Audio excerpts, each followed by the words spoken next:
নির্বাচনে গিয়ে আসছে, কিন্তু সব কিছু ছাপিয়ে সামনে এসে দাঁড়িয়েছে মব। তবে তা আসলে মব না প্রেশার গ্রুপ, আইন হাতে তুলে নেওয়াটা কি আসলে ঠিক নাকি ঠিক না, সেটার সংজ্ঞা নিয়েও অনেকের মধ্যে অনেক রকম মত রয়েছে। এসব নিয়ে জানার জন্য, কথা বলার জন্য আজ আমাদের সঙ্গে রয়েছে নাগরিক ঐক্যের সভাপতি মাহমুদুর রহমান মান্না। যেন মাহমুদুর রহমান মান্না, আপনাদেরকে আমাদের অনুষ্ঠানে স্বাগত জানাই। আপনার সময়ের জন্য আমাদের শুভেচ্ছা এবং কৃতজ্ঞতা জানবেন। আমাদের সঙ্গে আরও থাকছেন রাজনীতি বিশ্লেষক জনাব আশরাফ কায়সার।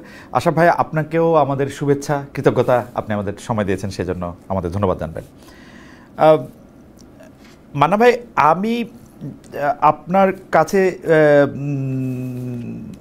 যে বিষয়টা নিয়ে আসতে চাই সেটা কিছুটা আমি ইন্ট্রোতে বলতে চেষ্টা করেছি, কিন্তু সেটা নিয়ে আসলে আমার গুছিয়ে বলার ভাষাটা নাই। কারণ হচ্ছে আজকে আমি ডিআরইউতে মঞ্চ ৭১-এর গোল টেবিল আলোচনা যেভাবে স্লোগান দিয়ে, প্রায় গায়ে হাত দিয়ে, মানে মারধর না করেও কানের কাছে গায়ে হাত দিয়ে, কাউকে কাউকে গায়ে হাত দিয়েও যেভাবে তুলে দেওয়া হলো, এইটা আসলে কতটা যৌক্তিক? কেউ কেউ ফেসবুকে লিখছেন এই আব্দুল লতিফ সিদ্দিকী তো শেখ হাসিনার ছেলের কথা বলে জেলে পর্যন্ত গিয়েছিলেন, মন্ত্রিত্ব হারিয়েছিলেন, তাকে আওয়ামী লীগ আর কখনো একসাথে করে নাই। করুক না করুক, মানে তিনি আওয়ামী লীগ করে না করে সেটার জন্য আইন আছে। মানে এটা কি, মানে আমরা এটা নিয়ে প্রশ্ন তুললে আমরা আমরা আমরা দেখছি যে জবাব এরকম আসছে যে এটা প্রেশার গ্রুপ। আওয়ামী লীগকে আসলে রাজনীতি করতে দেওয়ার সময় বা যারা আওয়ামী লীগ ভাবাপন্ন তাদেরকে আসলে এই গণতন্ত্রের যেগুলি সংজ্ঞা বা বৈশিষ্ট্যের মাপকাঠিতে তাদের মাপা যাবে না। আমরা একটু আপনার কাছে শুনতে চাই একই ব্যাপার আসলে আশরাফ কায়সার ভাই আপনার কাছেও শুনতে চাই। আগে একটু আমরা মান্না ভাইকে শুনে আসি যে এটা আপনারা আসলে কীভাবে দেখতেছেন, এটা কি ঠিকই হইতেছে? মানে আমরাও কি গিয়ে ওনাদের কানের কাছে গিয়ে বলবো আওয়ামী লীগ ধর, জেলে ভর বা গায়ে হাত দিব? মানে আমাদের কি করা উচিত যদি একটু বলেন। মান্না ভাইকে আমি শুনতে পাচ্ছি না। জি এখন শুনতে পাচ্ছি। আমরা তো এরকম করছি না, আমরা এরকম ব্যাপারে উৎসাহ দিচ্ছি না। কারণ হচ্ছে এগুলো করা ঔচিত্যবোধের কোনো ব্যাপারই নেই এটার মধ্যে। ঘটনাটা আমি দেখেছি, যেমন আমি বলি লতিফ সিদ্দিকী ভাইকে তো আমি খুব ব্যক্তিগতভাবে চিনি। তার মন্ত্রিত্ব থেকে বাদ যাওয়া, তারপরে তার কেন্দ্রীয় কমিটির সদস্যপদ বাদ যাওয়া, জেল খাটা। জেলে যখন উনি ছিলেন তখন আমি তাকে দেখতে গিয়েছিলাম পিজি হাসপাতালে, জেলের মধ্যে না। তখন তার কথাবার্তা আমি শুনেছি, খুবই মানে একটু পাগলাটে টাইপের, খ্যাপা টাইপের, কিন্তু মনটা খুবই পরিষ্কার। এটা আমি একদম ওপেনলি বলছি। যারা যারা তার সাথে আজকে যে আচরণই করেছে, যাই করেছে, তারপরেও আমি বলবো। আর আসলে যখনই মনে হয় বলে ফেললেন, যেমন সজীব অজয় জয় সম্পর্কে যে কথাগুলো বলেছিলেন, একেবারে আন্তরিক অভিব্যক্তি প্রকাশ ছিল। পরে রাজনৈতিক বা দলীয় চাপের কারণে সেটাকে একটু টুইস্ট করে একভাবে একটা শেপ দেওয়ার চেষ্টা করলেও বোঝা গেছে যে উনি তার কথায় ছিলেন। সবচেয়ে বড় কথা, আমি এখানে আসবার আগে দেখলাম যে একটা ভিডিওতে দেখানো হচ্ছে যে সবাই তাকে বিভিন্ন রকম প্রশ্ন করছে, উনি তার জবাব দেওয়ার চেষ্টা করছেন। তবে তাকে জিজ্ঞেস করেছে যে আপনি জুলাইয়ের সময় কি করেছেন, কোথায় ছিলেন? উনি বললেন আমি তো জুলাই আন্দোলন সমর্থন করেছিলাম, আমি তো বলেছিলাম যে এই সরকারের পদত্যাগ করা উচিত। আমার সঙ্গে আছেন আমরা সেন্ট্রাল কমিটির একজন সদস্য, তার বাড়ি টাঙ্গাইল। উনি আমাকে এর আগে এই কথা বলেছেন যে উনি জুলাই আন্দোলন যখন মোটামুটি জমজমাট হয়ে যাচ্ছে তার আগেই উনি বলেছিলেন যে যতদূর পর্যন্ত পরিস্থিতি গেছে তাতে তার পদত্যাগ করা উচিত। ওনাকে জিজ্ঞেস করছে আপনি এখানে এলেন কেন? উনি সেটা বলছে আমাকে বলা হলো যে এইখানে এই বর্তমান পরিস্থিতি বলে কিছু কথাবার্তা বলা হবে, অন্য কোনো কিছু ভেবে আমি সেই নর্মালি আসছি। কিন্তু আর একটা দিকে আমি আপনাকে বলি যে এই যারা অর্গানাইজ করেছে ৭১ মঞ্চ, সম্ভবত নাম, বা মঞ্চ ৭১ যেটাই বলুক, তারা বেশ কিছুদিন ধরে এখানে করে গিয়ে কথাবার্তা বলছিল বিভিন্ন রকম। সরাসরি আওয়ামী লীগের পক্ষে বলছিল না, কিন্তু কর্তারে সেই মানুষগুলো আওয়ামী লীগ করা মানুষ, এবং সেই মানুষগুলো খুব স্পট আছে, তাদের মামলা আছে, সেরকম তারা প্রকাশ্যে ঘুরে ঘুরে বেড়াতে পারে। এবং সেখানে গিয়ে তারা এক ধরনের সরকারি বাড়াবাড়ি, যেটা আসলে আওয়ামী লীগের উপর করা হচ্ছে, নাম না বলে বলছে, সেগুলোর কথা বলছে, একটা লিফলেট দিয়েছে।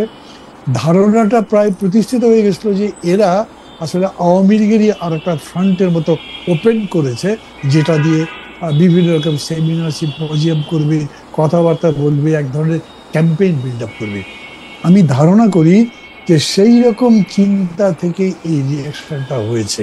ওকে খালেদ, আপনি নিশ্চয়ই খেয়াল করেন যে যে না, আপনি শেষ করেন মান্না ভাই, শেষ করেন মান্না ভাই।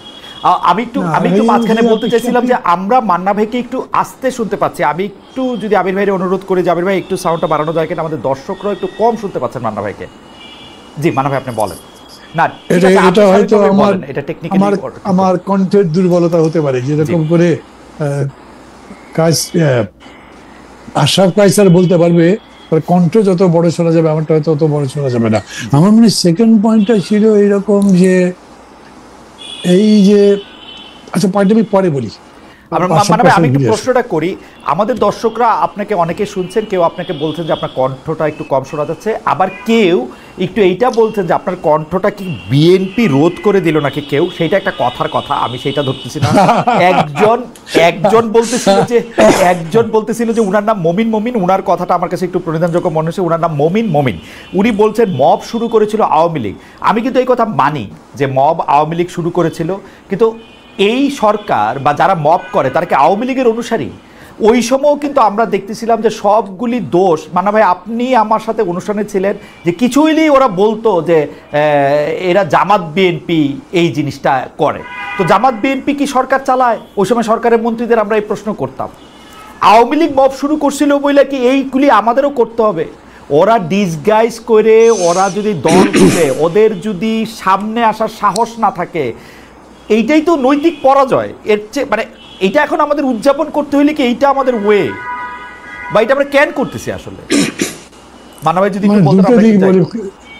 দুটো দিক বলি খালেদ। প্রথম কথা হচ্ছে, এখন যে সরকার আছে এটা একটা বায়বীয় সরকার, এটা একটা পানির মতো তরল সরকার। এর কোনো শেপ নেই, কোনো কালার নেই, এটাকে ঠিক টাচ করা যায় না। এদের কোনো রেসপন্সিবিলিটি সেরকম করেও মনে হয় না। মানে অনেকগুলো ঘটনা বলা যাবে যেখানে সরাসরি সরকারের দায় নেওয়া উচিত, সরকার এই ব্যাপারে একেবারে উদাসীন। এরকম মেলা ঘটনা অতীতে তো দেখেছেন। আমি কাহিনী বাড়াতে চাই না, উদাহরণ বাড়িয়ে মূল কথা বাদ দিতে চাই না। এই কারণে হয়েছে কি, এই যে মব তৈরি হচ্ছে, এই মবই তৈরি হবে কিরকম করে বলেন? যেরকম যখন আপনার ওই যে টুঙ্গিপাড়ার ঘটনাটা ঘটলো, এটা খুব সিম্পল ব্যাপার ছিল। একটা 144 জারি করে দিতেন, উভয় পক্ষকে রেস্ট্রিক্ট করে দিতেন, মাঝখানে পুলিশ আর্মি দাঁড়িয়ে যেতে, কিছুই হতো না, গভর্নমেন্ট করেনি। এইখানকার ব্যাপারটা হচ্ছে যে এই কাজটা যে হচ্ছে, মানে তারা একটা সেমিনার করতে যাচ্ছে এবং সেটা প্রতিরোধের চেষ্টা হচ্ছে, দুটোই ইন্টেলিজেন্স কি জানেনি, কিন্তু তারা কিছুই করে নাই। মনে হচ্ছে যে তারা এটা এরকম করে উস্কেই দিচ্ছে বোধ হয়। তারা নিজেরা করছে, তারা নিজেদের করছে, তাই করছে যারা, তারা বিভিন্ন রাজনৈতিক দলের শুধুমাত্র সমর্থক না, তাদের কর্মীও আছে যারা এইটা লোকজন নিয়ে আসছে এবং কর্মীদের নিয়ে আসছে, এবং তাদের দিয়ে জিনিসটা মব দেখাচ্ছে। মব মানে বেশিরভাগ ক্ষেত্রে এগুলো ঠিক মব না, এগুলো দলের অনুরক্ত ভক্ত কর্মী সমর্থক, তাদের নিয়ে এসে একটা ইমোশনকে ফর্ম করে কাজটা করা হচ্ছে। তবে জিনিসটা দিন দিন কমছে, এটাও অবজার্ভ করবার মতো। দিন দিন কমছে বলে মনে করছেন মান্না ভাই? আমি একটু আশা ভাইয়ের কাছে আসি। আশা ভাই, একই প্রশ্ন, যে আমরা আসলে এইটা কেন করতেছি? আজকের যে ঘটনা ঘটেছে এটি নিয়ে কলঙ্কজনক একটি ঘটনা, নিন্দা করা ছাড়া এবং এটি যেন আর না ঘটে এরকম করে আমাদের বলা ছাড়া আর কোনো পথ নেই। কিন্তু আমি বলি যে এই মঞ্চ ৭১ কারা? এই মঞ্চ ৭১ কয়েক মাস ধরে আওয়ামী লীগের একটা সফট ন্যারেটিভ বাজারজাত করার চেষ্টা করছে। আপনি জানেন খালেদ, আওয়ামী লীগ বিপদে পড়লে মুক্তিযুদ্ধ তাদের একটা অবলম্বন হয়ে ওঠে, এবং অতীতে শেখ মুজিব তাদের অবলম্বন ছিল, এখন আর সেই অবলম্বনটি নেই। কাজেই মঞ্চ ৭১ বলে জেরাই খান পান্নাকে সামাজিক যোগাযোগ মাধ্যমে এবং ১৫ই আগস্টকে ঘিরে আমরা একটা উত্তেজনা, অদায়িত্বশীল উত্তেজনা তৈরি করতে দেখলাম। আজকেও কিন্তু উনি ওনার আমন্ত্রণে লতিফ সিদ্দিকী ওখানে গেছেন, কিন্তু হোস্ট নিজেই সেখানে ছিলেন না। এবং মঞ্চ ৭১ বলে যারা যোগ দিয়েছেন তারা কেউ কেউ টকশোতে আওয়ামী লীগের পক্ষে সফট ন্যারেটিভ বিতরণ করেছেন গত কয়েক সপ্তাহে। তাই বলে তাদের সভা সমাবেশ করার অধিকার নাই, গোল টেবিল করার অধিকার নাই, অথবা আমি গিয়ে শারীরিকভাবে আক্রমণ করব, এটি কোনোভাবেই যুক্তিযুক্ত না। এই সংস্কৃতি থেকে আমাদের বেরোতে হবে। একে মব, প্রেশার গ্রুপ বা অন্য কোনো নামে ডেকে এর যে ভয়াবহতা সেটি যেন আমরা কমিয়ে না দিই। আমি শুধু একটু বলি, জাদুঘরের সামনে ইঞ্জিনিয়ার ইনামুল হক বলে এক লোক প্রতিবাদ করছিলেন শেখ হাসিনার বিরুদ্ধে। তাকে দিবালোকে এসে যুবলীগ বা ছাত্রলীগের লোক চর মেরেছিলেন। মাহমুদুর রহমান আমার দেশ সম্পাদক, তাকে কোর্টে তাকে আক্রমণ করে রক্তাক্ত শরীর করেছিলেন, তার গাড়ি ভেঙে দিয়েছিলেন। আবুল আসাদ দৈনিক সংগ্রামের সম্পাদক, বয়োবৃদ্ধ মানুষ, তাকে পাজাকোলো করে ওই অফিস থেকে বের করে দেওয়া হয়েছিল। ওই ঘটনাগুলো কিন্তু আওয়ামী লীগ শাসন আমলে ঘটেছিল। আজকে যারা নিন্দা করছেন তারা কি ওই ঘটনার সময় কোনো টু শব্দ করেছেন? আপনি অন্তত দৈব চয়ন পদ্ধতিতে 5টা খোঁজ করে দেখেন, আপনি উত্তর পাবেন না। তার মানে তাদের মানবাধিকার সেন্স অথবা মত প্রকাশের স্বাধীনতার সেন্স এটা কিন্তু মুখ চিনে সিলেক্টিভ, আমল চিনে। এই ঘটনা আমার দুইটা মানে উত্থাপন আছে, ঠিক প্রশ্ন না। মানে একটা হচ্ছে আওয়ামী লীগের পক্ষে সফট ন্যারেটিভ তৈরি। আমি কিন্তু আওয়ামী লীগকে মানে আপনাকে যেহেতু আমি ফলো করি, আমি আপনাকেই বলি যে আপনি যতটা শক্তিশালী ভাবেন আমি আওয়ামী লীগকে অতটা শক্তিশালী ভাবি না। আমার পক্ষে যুক্তি হইল, আমি 2023-এর অক্টোবরে বলছিলাম যে শেখ হাসিনা আপনি আপনার পদ থেকে পদত্যাগ করেন, তারপর শেখ রেহানাকে বানান প্রধান নির্বাচন কমিশনার, তারপরও আপনি অধিকাংশ আসনে হারবেন। কারণ এই যে সফট ন্যারেটিভ তৈরি করেন আর আপনি যাই করেন, আপনার কাছে যদি রাষ্ট্র ক্ষমতা না থাকে, আপনি আসলে আওয়ামী লীগরে আমি অত বড় দল মনে করি না। ছাত্রলীগ যুবলীগ সম্পর্কে আমি মনে করি ছাত্রলীগ যুবলীগ একটি গালি। ছাত্রলীগ যুবলীগ ওই সময় মাহমুদুর রহমান সাহেবের সাথে কি করছে, আবুল আসাদ সাহেবের সাথে কি করছে, এনামুল হক সাহেবের সাথে কি করছে, তারপরে 100 বার ধান কাইটাও 50,000 বার আমাদের পায়ে ধরেও কিন্তু ওরা আমাদের মনে আর আসে না। এটা একটা গালি, প্রতিষ্ঠিত গালিতে পরিণত হয়েছে ছাত্রলীগ যুবলীগ, আপনি যাই বলেন। মানে এইটার ক্ষেত্রে মানে আমরা যখন কাউন্টার নেগেটিভ দাঁড় করায় আসাম ভাই, বিশেষ করে আমি দেখছি যে আপনি ওপিনিয়ন লিডার হিসাবে আপনি কিন্তু অনেক, আমার আপনার কাছে জানতে ইচ্ছা করে যে এই কাউন্টার নেগেটিভটার তো শেষ তো হইব না। আমরা তো আওয়ামী লীগের এগুলি পামু, তার আগে গেলে আওয়ামী লীগ জাসদের লোকে কি করছে পামু, জিয়াউর রহমান সাহেব বিএনপি প্রতিষ্ঠা করার সময় কি করছে পাইলে এগুলি পামু। আপনি এগুলি আরো ভালো করতে পারবেন, মান্না ভাই তো কালা সাক্ষী। এইটা মানে এটা আমরা করবো কিনা, মানে আমি সাজেশন চাইতেছি যে এইটা আসলে ঠিক হবে। খালেদ, আমার স্ট্রং সাজেশন হচ্ছে এই পথ অবলম্বন করা যাবে না, এই পথের শেষ হতে হবে। অতীতের দিকে তাকালে আপনার মনে প্রতিহিংসা জাগবে, ক্ষোভ জানবে, হতাশা জাগবে, কিন্তু এইটা কোনো পথ না। আরেকটা জিনিস, যেই গৌরবোজ্জ্বল গণ অভ্যুত্থান হয়েছে এবং যেই রকমভাবে পলায়ন করেছেন শেখ হাসিনা এবং তার দুঃশাসন, তারপরে এটি মানানসই না। তৃতীয় হচ্ছে যারা এই মব ভায়োলেন্সের সাথে যুক্ত, এই লোকগুলো কারা? এই লোকগুলো অদায়িত্বশীল, তাদের গণ অভ্যুত্থানে তেমন কোনো ভূমিকা নাই, তারা একটা ভালনারেবল রাজনৈতিক সময়ের সুযোগ নিচ্ছে। আমি বরঞ্চ বলবো এরা গণ অভ্যুত্থানের বিপক্ষ শক্তি, কেননা গণ অভ্যুত্থানের ভেতর দিয়ে মানুষের মধ্যে যে আশা আকাঙ্ক্ষা জেগে উঠেছিল, এই আইন বহির্ভূত কর্মকাণ্ডগুলো মানুষকে বিভ্রান্ত করছে, বিচলিত করছে এবং হতাশ করছে। কাজেই আমি কোনোভাবেই বলছি না it can continue, it can't. আরেকটা জিনিস হচ্ছে যে আওয়ামী লীগকে আমি অত শক্তিশালী মনে করি না, কিন্তু আমি তাদের কালচারাল হেজিমনি অথবা তাদের সফট ন্যারেটিভ তৈরি করার যে ফ্যাক্টরি, সেটিকে মনে করি। আপনি আজকে খেয়াল করবেন, আজকের ঘটনার পরে সামাজিক যোগাযোগ মাধ্যমে বলা হয়েছে মুক্তিযুদ্ধের উপরে আক্রমণ হয়েছে, মুক্তিযোদ্ধার উপরে আক্রমণ হয়েছে। এখন একজন মুক্তিযোদ্ধা যদি অপরাধ করেন অথবা দুঃশাসনের সঙ্গী হন অথবা ফ্যাসিবাদী শাসনের কলকাঠি নেড়ে থাকেন, তার উপরে আক্রমণ করলে এটা আওয়ামী লীগের একটা চিরায়ত হচ্ছে, এটা মুক্তিযুদ্ধের উপরে। কিন্তু তারা যখন দুঃশাসন করছিলেন তখন কিন্তু বলেন নাই যে মুক্তিযুদ্ধের দুঃশাসন চলছে, তার মানে বেছে বেছে তাদের একটা বয়ান আছে না। কিন্তু আশা ভাই এই মুক্তিযুদ্ধের এই দোকানদারি থেকেও তো আমাদের মুক্তিযুদ্ধকে বাঁচাইতে হবে, আওয়ামী দোকানদারি থেকে। কিন্তু আমরা তো উল্টাটা দেখতেছি, আমরা তো দেখি যে এক লোক ডাকসুতে দাঁড়াবে, সে বলবে রশিদ মিনাজ হচ্ছে বীরশ্রেষ্ঠ, মতিউর রহমান হলো হাইজ্যাকার, এবং এটার কেউ প্রতিবাদ করবে না। মানে আওয়ামী লীগের দোকানদারি থেকে তো মুক্তিযুদ্ধ আমাদের বাঁচাইতে হবে। মানে দেখুন, মুক্তিযুদ্ধকে আওয়ামী লীগ দলীয়করণ করে ফেলেছে, তার সব অপকর্মের জন্য মুক্তিযুদ্ধকে সে ব্যবহার করেছে। আপনি খেয়াল করে দেখুন, 1 লক্ষ মুক্তিযোদ্ধা যদি থাকে, আওয়ামী লীগ আমলে 3.25 লাখ মুক্তিযোদ্ধা হয়েছিল। এমনকি আমরা শুনেছি ওই মন্ত্রী নিজেও মুক্তিযোদ্ধা ছিলেন না। এই হচ্ছে আওয়ামী লীগের মুক্তিযুদ্ধের চেহারাটা। আপনার সাথে আমি পুরোপুরি একমত, আওয়ামী লীগের হাত থেকে মুক্তিযুদ্ধকে রক্ষা করতে হবে। কিন্তু এখন যেভাবে চেষ্টা করা হচ্ছে, এইটা সাংঘাতিক সুইসাইডাল, এবং তাতে করে ওই ন্যারেটিভে বাংলাদেশ ফেরত যাচ্ছে, আওয়ামী লীগের বিকৃত ন্যারেটিভে। কাজেই খুব সচেতনভাবে খেয়াল করতে হবে। এরা আদৌ দেশের পক্ষের শক্তি কিনা, গণতান্ত্রিক রাজনীতির পক্ষের শক্তি কিনা। আমি পরিষ্কার আপনাকে বলে দিই, কিছু ইন্ডিভিজুয়াল তারা পাওয়ার পেয়ে গেছেন, তারা অন্তর্বর্তী সরকারের অংশ, তারা মব ভায়োলেন্সের ক্রীড়ানক এবং তারা দেশে বিদেশে থাকেন, ইউটিউব পরিচালনা করেন। তারা চান না এ দেশের গণতান্ত্রিক রাজনীতি আবার স্থিতিতে ফেরত আসুক।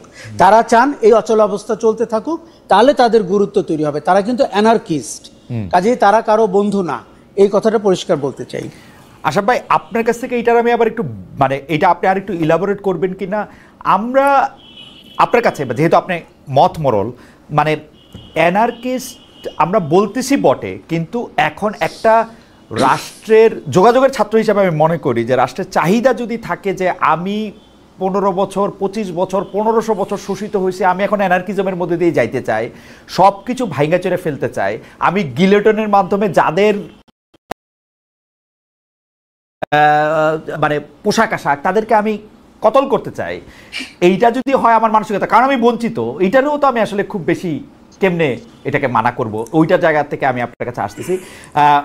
মান্না ভাই, আমি আপনার কাছে একটু জানতে চাইবো যে আপনি তো অনেক দিন রাজনীতির সাথে সরাসরি যুক্ত, মানে সেটা যদি 40 বছর থেকেও তার চেয়েও বেশি যদি ছাত্র রাজনীতি এটা তো আমরা যখন জয়ী হই বা কোনো কিছুর উপরে যখন আমরা জয়লাভ করি, তখন পরাজিতের উপরে আমরা আক্রোশটা কেন দেখাই? মানে পরাজিতর ক্ষেত্রে আমরা কেন এরকমটা দেখাইতে পারি না যে ও আচ্ছা তোরা হেরেছিস, এখন আমাদের থেকে সাজেশন নে, আমাদের কথা মেনে চল, তোদেরকে এইটা করে দিচ্ছি, এইটা না হয়ে আমাদের আক্রোশটা কেন থাকে? মানে আমরা তো জিতে গেছি, যেটা মানে মরাকে মারতে আমরা কেন পছন্দ করি? মান্না ভাই, এটা যদি ধরেন এরকম যদি হয় যে একটা নির্বাচন হয়েছে, একটা পিসফুল নির্বাচন, তাতে একদল জিতেছে আর একদল হেরেছে, তখন এই প্রশ্ন আপনি করতে পারবেন না। এরকম উদাহরণ বাংলাদেশেই আছে যে মোটামুটি ভালো নির্বাচন হওয়ার পরে সম্পর্ক ভালো গেছে, অত বড় মানে হুড়াঙ্গামা হয়নি। কিন্তু যদি এমন হয় যে আগে থেকেই সম্পর্কটা খুবই তিতা হয়ে গেছে, একেবারে বিদ্বেষ ধরে হিংসার জায়গায় চলে গেছে, তাহলে জেতার পরে হিংসার ক্রোধ তোলার আকাঙ্ক্ষা সবার মধ্যে হয়ে যায়। এটা মানুষের মধ্যে বোধহয় প্রবৃত্তি। যেমন ধরেন যে ঘটনাটা ঘটেছে 15 বছর ধরে, বিশেষ করে সর্বশেষ বিজয়ের প্রাক্কালে এই 40-45 দিনে, মাত্র 40-45 দিনের মধ্যে মনে করেন প্রায় 1,500 লোক মারা গেছে। যেভাবে মারা গেছে এগুলো সব দেখেছে, তো ফলে এইরকম একটা আবেগ, এই একটা ক্রোধ, আক্রোশ জন্মানো খুব স্বাভাবিক। আমি মনে করি এটা নিয়ে প্রশ্ন করলে খুব লাভ নেই। এটা যদি আপনার নিজের ক্ষেত্রে হতো, মানে আপনার নিজের ধরেন কোনো আত্মীয় স্বজন বন্ধু বান্ধবের উপরে এরকম একটা অত্যাচার হচ্ছে আপনার নিজের মনে হয়, তখন আপনার মধ্যে এরকম রিয়াকশন হতো, এটা আমি মনে করি। এটাই স্বাভাবিক। জাতিগত সেই বিদ্বেষও হতে পারে, আবার গোষ্ঠীগত হতে পারে, দলগত হতে পারে, সেরকম করে চলছে। এটা তারই বহিঃ প্রকাশ, অন্য কিছু না। কিন্তু যেমন ধরেন এই ঘটনার পরে আমি বলি আপনাকে, দুটো দল মনে করে আমি বলি, অনেক দলের আমি বলতে পারি, আমি আমার নিজের দলকেও একটা দিকে রাখতে পারতাম, কিন্তু জামাত ইসলাম আওয়ামী লীগ বা জামাত ইসলামের সাথে বাকি যারা প্রগতিশীল গণতান্ত্রিক দল, তারা চোখে চোখে কথা বলে নেই, সামনাসামনি দেখেনি, পাশাপাশি বসে নাই। তারা এখন বসেছে, বসবার পরে প্রায় মাস 2 ধরে কথাবার্তা বলেছে, এবং সেই কথাবার্তার মধ্যে এরকম হয়েছে, শেষে দেখেন এখন হচ্ছে যে এক পক্ষ আরেক পক্ষ এরকম বলছে যেতে সে গণতন্ত্র ধ্বংস করার চেষ্টা করছে, সে নির্বাচন বাধাগ্রস্ত করার চেষ্টা করছে, মনে মনে কিন্তু আরো বেশি গালি দেয়। কিন্তু তারপরেও এখন এইটা অনেক সুশীল ভাবে বলবার চেষ্টা করা হচ্ছে, একদম আক্রোশ বিদ্বেষের ছোঁয়া ছাড়া বলা হচ্ছে। এবং ওই যে সভাটা চললো এতদিন ধরে, যেটা আপনার ওই কি বলে ঐক্যবদ্ধ কমিশনের মধ্যে হয়েছে, সেটা পিসফুল এন্ডিং হয়েছে, সেটা ওয়াইন্ড আপ করা গেছে। আগে তো 2 জন বড় প্রতিবারের জনপ্রিয়তা টকশো করতে গিয়ে বলে যে মারামারি লেগে গেছে, ঝগড়া করতো, এখন ওই জায়গাটা নাই। ফলে এটা আমি মানি যে আক্রোশের বিষয়টা আছে, প্রতিহিংসার ব্যাপারটাও আছে, হয়েছে, দেখা গেছে। কিন্তু এখন যেটা দেখছেন, এইটাকে যদি আপনি ওইভাবে বলেন, মানে যে মবক্রেসির প্রশ্ন বললেন, এই মবের বেশিরভাগ আমি বলছি একদম একটা অর্গানিক মব নয়, এটা কিন্তু এটা অনেকটা ম্যানুফ্যাকচার্ড মবের মতো, যার মধ্যে দলীয় পরিচয় আছে। আজকে যারা যারা এই কাণ্ডটা করেছে আপনার ডিএলইউতে, তাদের মধ্যে অনেক অন্যান্য দলের লোকজন ছিল, তাদের ভূমিকা ছিল, এবং বিভিন্ন জায়গাতে তাদের ভূমিকা দেখা যাচ্ছে। এবং যত জায়গাতে মব তৈরি হয়েছে, আমি নিজে যতখানি খোঁজ খবর নিতে গেছি, আমি দেখেছি জায়গা ভেদে এই মবের বেশিরভাগ পরিচয় দলীয়, এই জন্য এরকম হয়েছে। আর এই দলীয় জিনিস আপনি যদি উস্কাতে থাকেন তাহলে তো সেরকম হবেই। আর যদি সেটার পেছনে আপনি একটা কিছু পাইয়ে দেবার, কিছু লাভ হবার সম্ভাবনার কথা বলেন, তাহলে তো আরো হবে। এটাই আমি মনে করি। আপনি এটাকে দলীয় বলতেছেন, মানে কোন দলের লোক তারা বা কাদের? না, দলীয় বলছি না, আমি বলছি যে দলের বিবেচনাতেই আসছে, কোনো কোনো দলের উদ্যোগে হয়েছে, দলীয় সামগ্রিকভাবে তা না। এখন মনে করেন 5টা দলের আক্রোশ আছে, 5টা দলের লোকজনই আসছে, তার মধ্যে কোনো দলের বেশি আছে, পার্টিসিপেশন দেখে বোঝা যাচ্ছে যে এই দল বেশি পার্টিসিপেট করছে। আর মব বলতে যাবো, আবার বলে অর্গানিক যদি বলেন, তাহলে তাদের পার্টিসিপেশন খুব হয়েছে বলে আমি মনে করি না। একটু আশরাফ ভাইয়ের কাছে আসতে চাই। আশরাফ ভাই, আপনি অ্যানার্কিস্টের জায়গা থেকে আপনি একটু বলতেছিলেন, আমার কাছে আমি সরলভাবে বুঝি যে সাপ্লাই হয় হচ্ছে ডিমান্ডের উপর নির্ভর করে। আমাদের ডিমান্ড তো এখন অ্যানার্কিজমের দিকে, তাই না? আর মান্না ভাই যেটা ইঙ্গিত করলো সেটার থেকে, বা যেটা স্পষ্ট বললো আর কি, দল সরাসরি না বললো, দলের একটা উৎসাহ বা মানে একটা আয়োজন ছিল, সেইটার ক্ষেত্রে যদি আপনি একটু মন্তব্য করতেন। আমি প্রথমে বলি ডিমান্ড আছে, কারণ পরিস্থিতি হচ্ছে যে আজ পর্যন্ত 12 মাস পরেও এই যে গণহত্যা অথবা আয়নাঘর, গুম খুন, এর কোনো কিছুই আওয়ামী লীগের কোর নেতৃত্ব, কমান্ডাররা তো বটেই, এমনকি তাদের যারা সমর্থক শুভানুধ্যায়ী, তাদের মধ্যে আমরা কোনো অনুশোচনা দেখতে পাইনি। কি দেখতে পেয়েছি? জুলাই একটা ষড়যন্ত্র ছিল। কি দেখতে পেয়েছি? জুলাইয়ের ভেতরে জামাত শিবির নেতৃত্বে ছিল, জঙ্গিরা দেশ নিয়ে গেছে, মার্কিন যুক্তরাষ্ট্র সাহায্য করেছে। এই যে ন্যারেটিভটা, এটি এখনও আপনি বা কলকাতায় যারা পলাতক আছেন, গত সরকারের অপতথ্য মন্ত্রী অন্যান্যরা, তারা কিন্তু একই কথা বারবার বলছেন। তাহলে মানুষের ভেতরে ক্ষোভ সঞ্চার হচ্ছে যে আওয়ামী লীগ অপরাধ করেছে, অপরাধ করে পালিয়ে গেছে, কিন্তু স্বীকার করছে না, অনুশোচনা করছে না। এটি একটা। দ্বিতীয় হচ্ছে, অন্তর্বর্তী সরকারের একটি চরম ব্যর্থতা হচ্ছে গণহারে হত্যা মামলা দেওয়া। আপনি যদি সৃজনশীল অপরাধগুলোকে সৃজনশীল মামলায় আনতে পারতেন, তাহলে 100 বছর গল্প করতে পারতেন আওয়ামী লীগের অপশাসনটি কেমন ছিল, অর্থনৈতিক অপশাসন, রাজনৈতিক ইত্যাদি, এবং মানুষ তখন অনেকটা স্বস্তি পেত যে হ্যাঁ, এই লোকগুলোকে তো আমরা ঠিকভাবে বিচার হতে দেখছি। এখন তারা মনে করছে যে এই বিচার সঠিক হচ্ছে না, এবং তারা যে কোনো সময় ফুলের মালা নিয়ে বেরিয়ে চলে আসবেন। জামিন পেয়ে আপনি দেখেছেন যে কেউ কেউ জামিন পেয়েছে, এবং তা নিয়েও যথেষ্ট উষ্মা ছড়িয়েছে সমাজে। কাজেই এই ডিমান্ডটা বাজারে আছে যে মানুষ কখন আইন হাতে তুলে নিতে চায়, যখন সে ফিল করে যে আইনানুগ পথে কিছু হচ্ছে না, যখন সে এই যে মান্না ভাই বায়বীয় বলল, আমি তো সরকারকে অনেকদিন থেকে অথর্ব সরকারও বলি। আমি ডিমান্ডের কথাটা কেন বলতেছি আশা ভাই, আমি খেয়াল করি মান্না ভাইও অন্য প্রসঙ্গে বক্তৃতা দিতে সময় অন্য জায়গায় এটা বলতেছেন। আপনি তো টেলিভিশনে অনেকবার বলছেন যে ভাই, যারা যেই মামলায় যেই কারণে অভিযুক্ত তাদেরকে এরকম করে একটু কষ্ট করে একটু খাইটাগুইটা একটা মামলা দাও। এই মানে ইন জেনারেল সবার নামে গণহত্যা মামলা টামলা যেগুলি দিতেছো, কিন্তু আমরা গণহত্যার বা অন্য কোনো হত্যার মামলার এমন একটা লোককে দেওয়া হইতেছে যে লোকটার সাথে এই হত্যার সম্পর্ক নাই থাকার কথা, কিন্তু আমরা তো দেখি নাই কেউ এটার প্রতিবাদ করতে। আমি নিজেই শাকিল রূপা কেন 12 মাস ধরে কারাগারে, জামিন কেন হয় না, ওর মেয়ে ফোন করে, আমি ফোন ধরি না, আমার লজ্জা লাগে যে আমার কাছে মনে হয় ওর তো জামিন তো হইতে পারে, শাকিলের সাথে আমার সাংবাদিকতা নিয়ে দ্বিমত থাকতে পারে ওর, কিন্তু ওর নামে হত্যা মামলা, ওদের দুজনের জামিন হবে না, এটা কেমন কথা? এই কথা তো আমিও বলতে পারি না।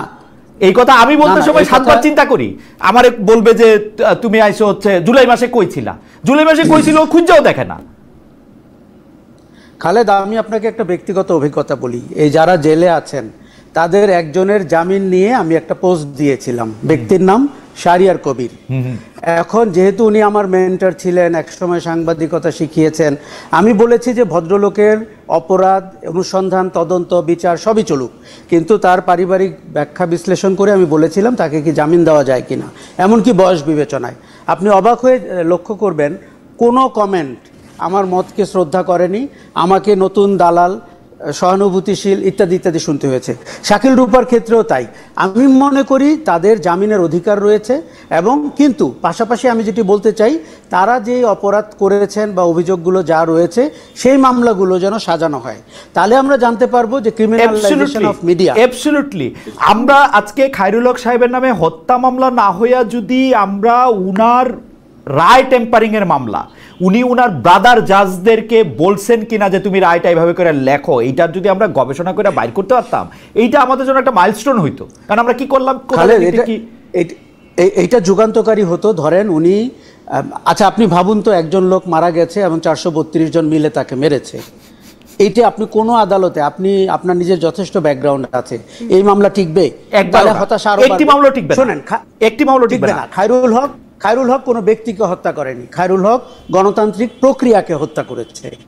কাজেই খায়রুল হকের বিরুদ্ধে মামলাটা ওইটা হইতে হবে। আমাদের সমস্যা হচ্ছে আমাদের পুলিশ এবং বিচার বিভাগ এই যে সৃজনশীল অপরাধ, এই জায়গাগুলোতে হাঁটতে পছন্দ করেন না।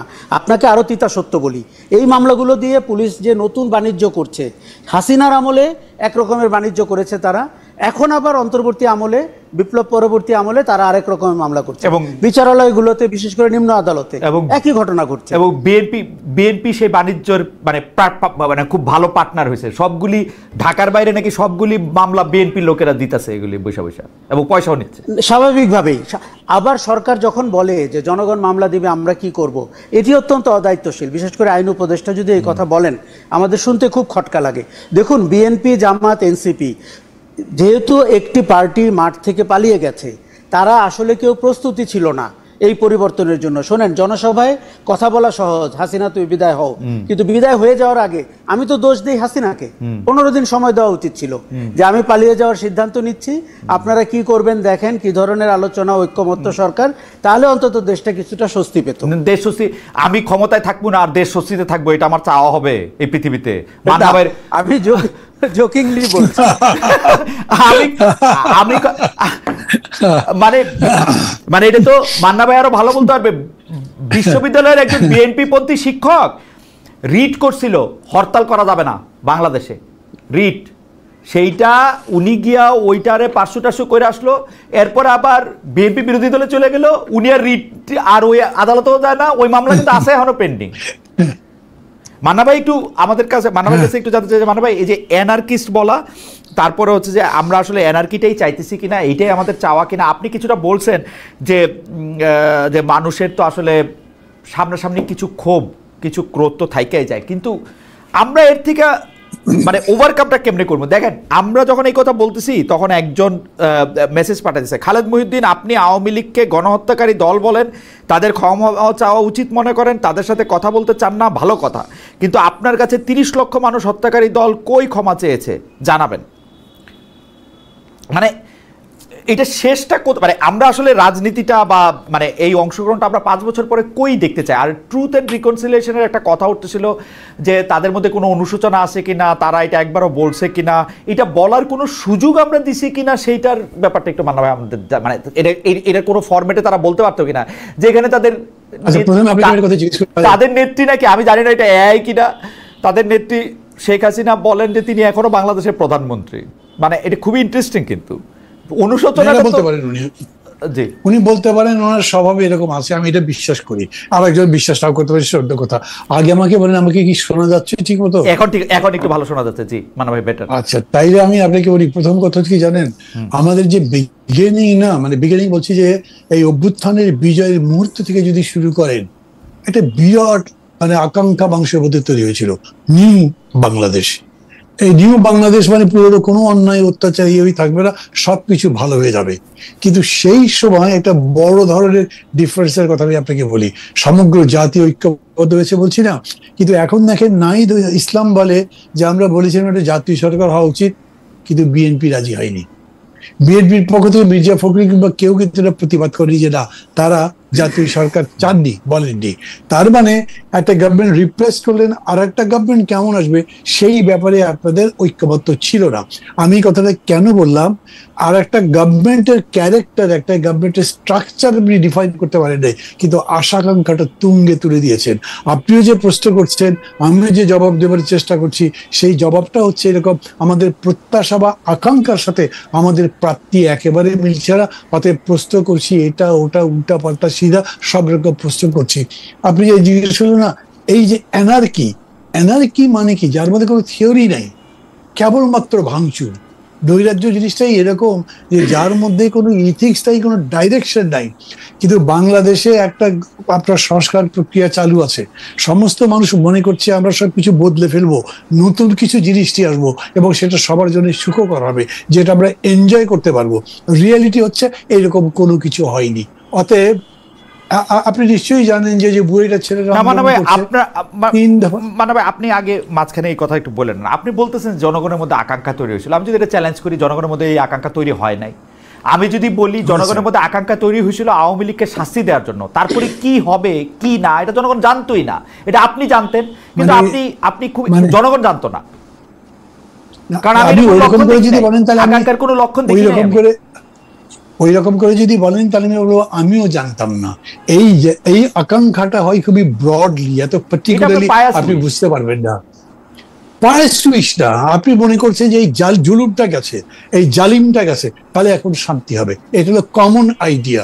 এটা বলছি, মুক্তিযুদ্ধের সময় কেউ বলে নাই আমরা এই যে 4 মূলনীতির কথা বলেছিল, এই আপনার গণতন্ত্র, ধর্মনিরপেক্ষতা, সমস্ত ইত্যাদি, এগুলো মানুষের মধ্যে ছিল না। এইখানে ধরে আমরা যেরকম করে বলছি সেকেন্ড রিপাবলিক, এগুলো মানুষের মধ্যে ছিল না। কিন্তু কমন জিনিস হচ্ছে এই অত্যাচারটা থাকবে না, এই নির্যাতন থাকবে না, এত কষ্ট থাকবে না। এটা সব মানুষের আকাঙ্ক্ষা। প্রত্যেক মানুষই তার জীবন আরো উন্নত করতে চায় না? তো যখন আপনি এগ্রিগেটলি যাচ্ছেন, তো এগ্রিগেট ইন্টারেস্টটা হচ্ছে যে রাষ্ট্রটা বেটার হবে, সমাজ বেটার হবে, সরকারটা ভালো হবে। এই অর্থেই বিষয়টাকে ধরেন। এত তারা স্পেসিফাই করে ল্যাঙ্গুয়েজ দিয়ে কত সুন্দর সুন্দর ভাবে ভাবছে, ওই জিনিস ভাববেন না। তাহলেও আপনি দেখবেন ওটার সাথেও মেলে যায়। কারণ হচ্ছে যে এখন সে থানায় যাচ্ছে, সে মামলা দিতে পারছে না, জিডি নিচ্ছে না, তদন্ত করবার জন্য বলছে পুলিশ ডরছে না, এখনো টাকা দিলে পুলিশও ডরে না, অফিসারও ডরে না। সে মনে করছে কোনো জিনিসই হয় না। এটাও একটা এনার্কি মনে তার কাছে, এবং সব কিছুর উপর অনাস্থা দিচ্ছে। সেই রকম সময় আবার খেয়াল করেন, সরকার যারা আছে তারা কোনো আশার কথা শোনেন নাই, কোনো কনফিডেন্সের কথা শোনেন নাই, এবং তারা যে একটা সাকসেসফুল হওয়ার জায়গায় যাবে তা না।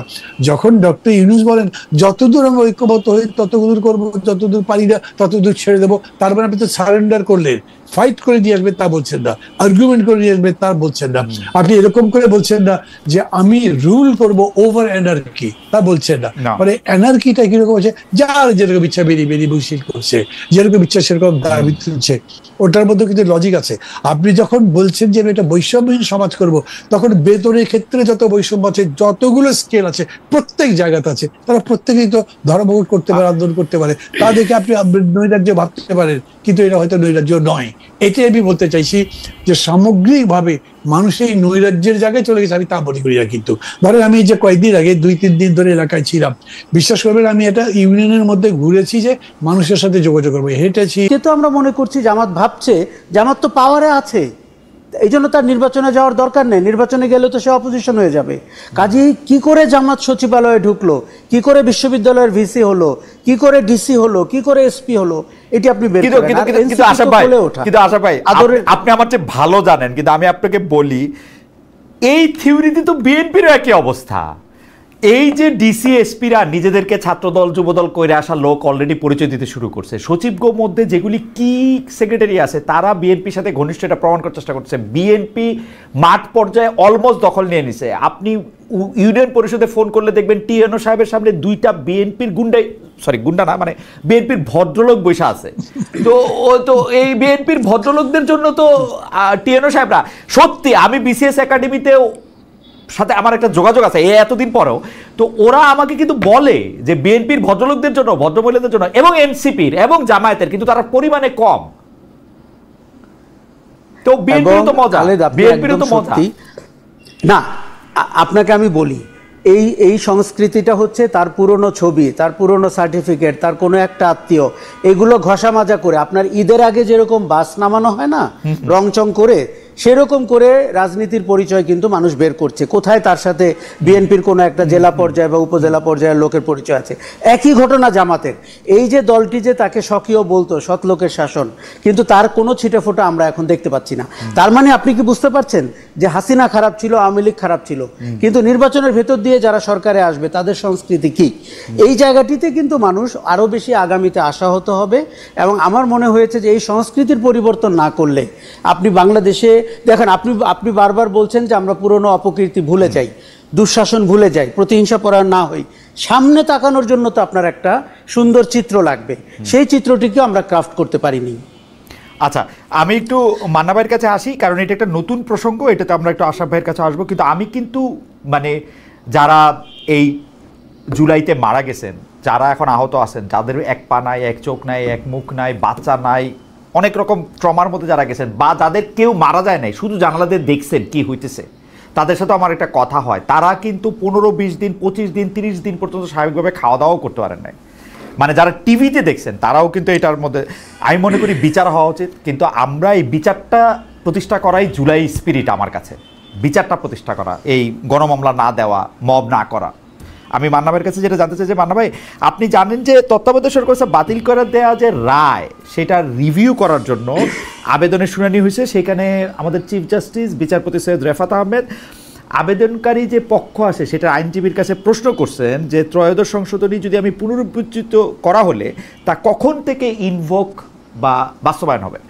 আমি যে ডক্টর মোহাম্মদ ইউনূস সরকারকে বলতেছি যে ওরা আসলে ট্রেনের জানালা দিয়ে সুন্দর বাংলাদেশটা দেখতেছে, ধাবমান বাংলাদেশকে দেখতেছে, নামতেছে না, এসি ঠিক আছে ওইখানে, এখন ওই সরকারেরই 5 বছর থাকার জন্য, কারণ তিনি তত্ত্বাবধায়ক সরকার হলে ওরা তো আর 3 মাসের সরকার না, ওরা শেখ হাসিনার রেখে যাওয়া সময়টাই কি ওরা থাকার জন্য এইটা লক্ষ্য, না কি মনে হয়? মানে এই ক্ষেত্রে কি হবে আসলে? আমি কিন্তু সাংবিধানিক অবস্থাটাও বুঝি না। যেমন এইটা রিভিউ না করলেও এখন তো ত্রয়োদশ সংশোধনী বহাল, তার মানে আপনি তত্ত্বাবধায়ক সরকার ব্যবস্থার মাধ্যমে আপনি নির্বাচন দিবেন 90 দিনের মধ্যে, তাহলে ওর লেজিটিমেসি কি থাকে? ও যে সংবিধানের মাধ্যমে ক্ষমতাটা নিছে, মানে আমি বলতেছি ইউনূস সরকারের, এটা কি একটা প্যাচ ঘোচ আছে ভবিষ্যতের জন্য, নাকি অবশ্য প্যাচ থাকলেই কি আয়সা বলবে অতীতের সব কাজ ঠিক আছে, প্রবলেম তো নাই নাকি? আপনি প্রশ্ন তুলে নিজে জবাবটা দিয়ে দিয়েছেন। আমি না এর চেয়ে বেশি জানি যে তা না। আমার কাছে এরকম মনে হয়েছে যে মানে এই অন্তর্বর্তী সরকার যে এতদিন আছে তার লেজিটিমেসিতে একটা প্রশ্ন আছেই।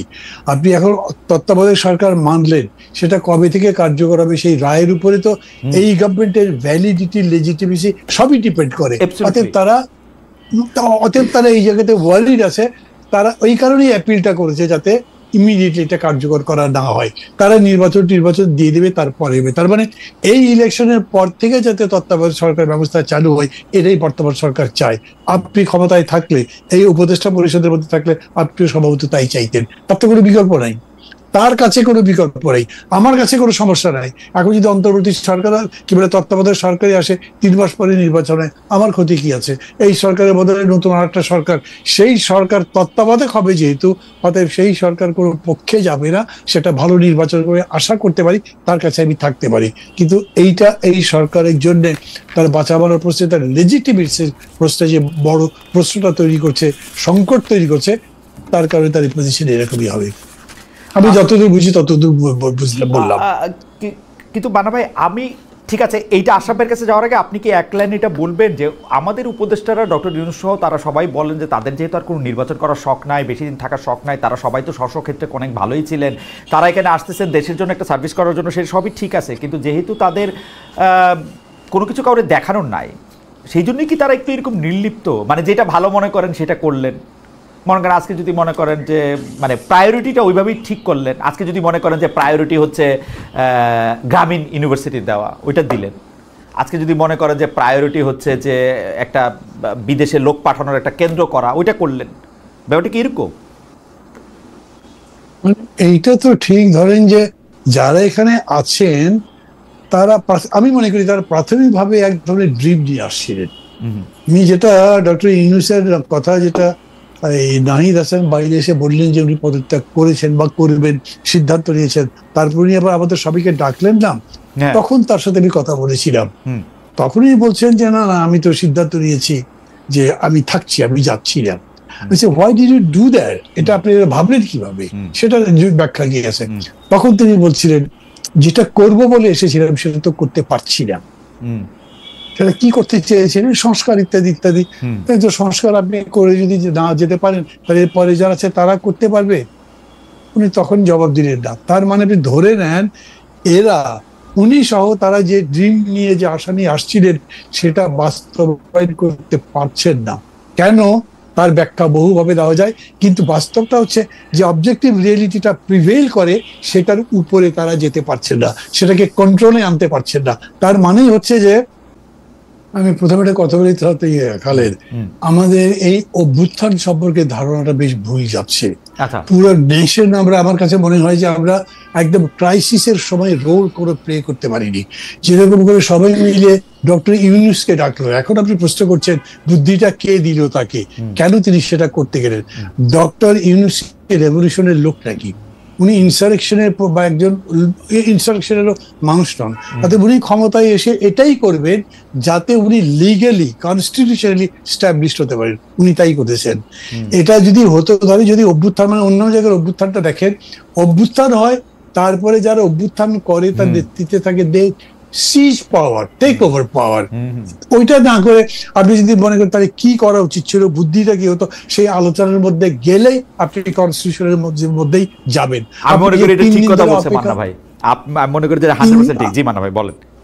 না, আপনি যে 3 দিন ধরে অপেক্ষা করলেন কেন? বিকজ আপনি এবার একটা লস, এখন কি করব আপনি বুঝতেই পারেন না যে 5 তারিখে এত বড় ঘটনা ঘটে, শেখ হাসিনার মতো মানুষ পালায় যাবে, ক্ষমতা আমাদের কাছে আসবে, ক্ষমতা আপনার কাছে এসে গেছে যখন, তখন ভাবতেছে এখন কি করি এইটা নিয়ে, আপনি সেটা ঠিক করতে পারেন।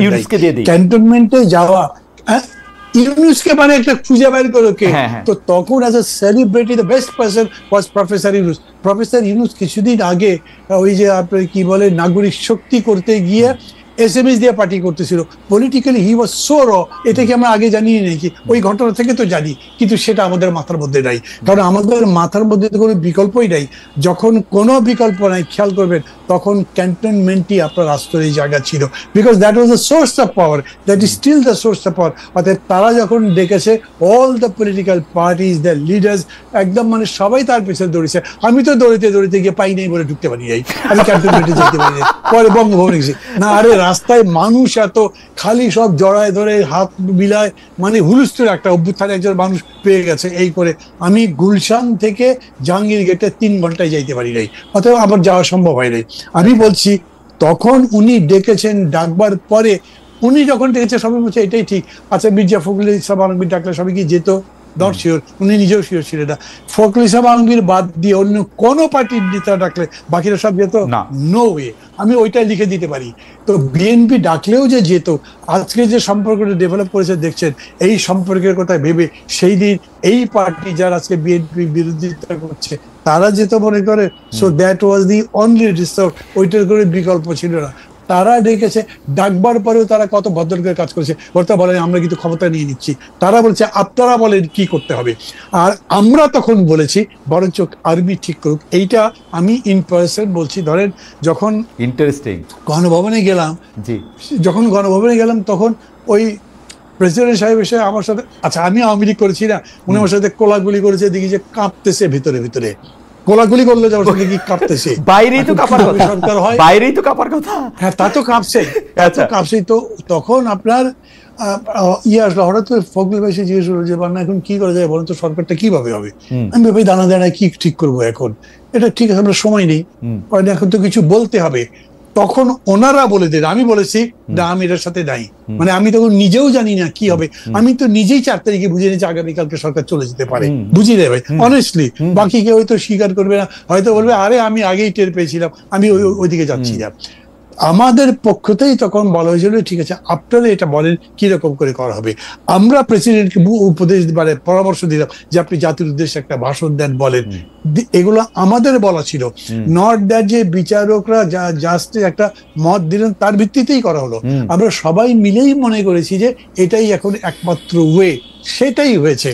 আজকে যদি এটা বলে, আমরা খেয়াল করে দেখি আসিফ নজরুল কিন্তু বলেছিল যখন তাকে বলা হয়েছিল যে কেন আপনি জাতীয় সরকার করলেন না, তিনি বলেছিলেন কই সেদিন আমরা 2বার 3বার করে বসলাম, কেউ তো তখন জাতীয় সরকারের কথা বলেন নাই।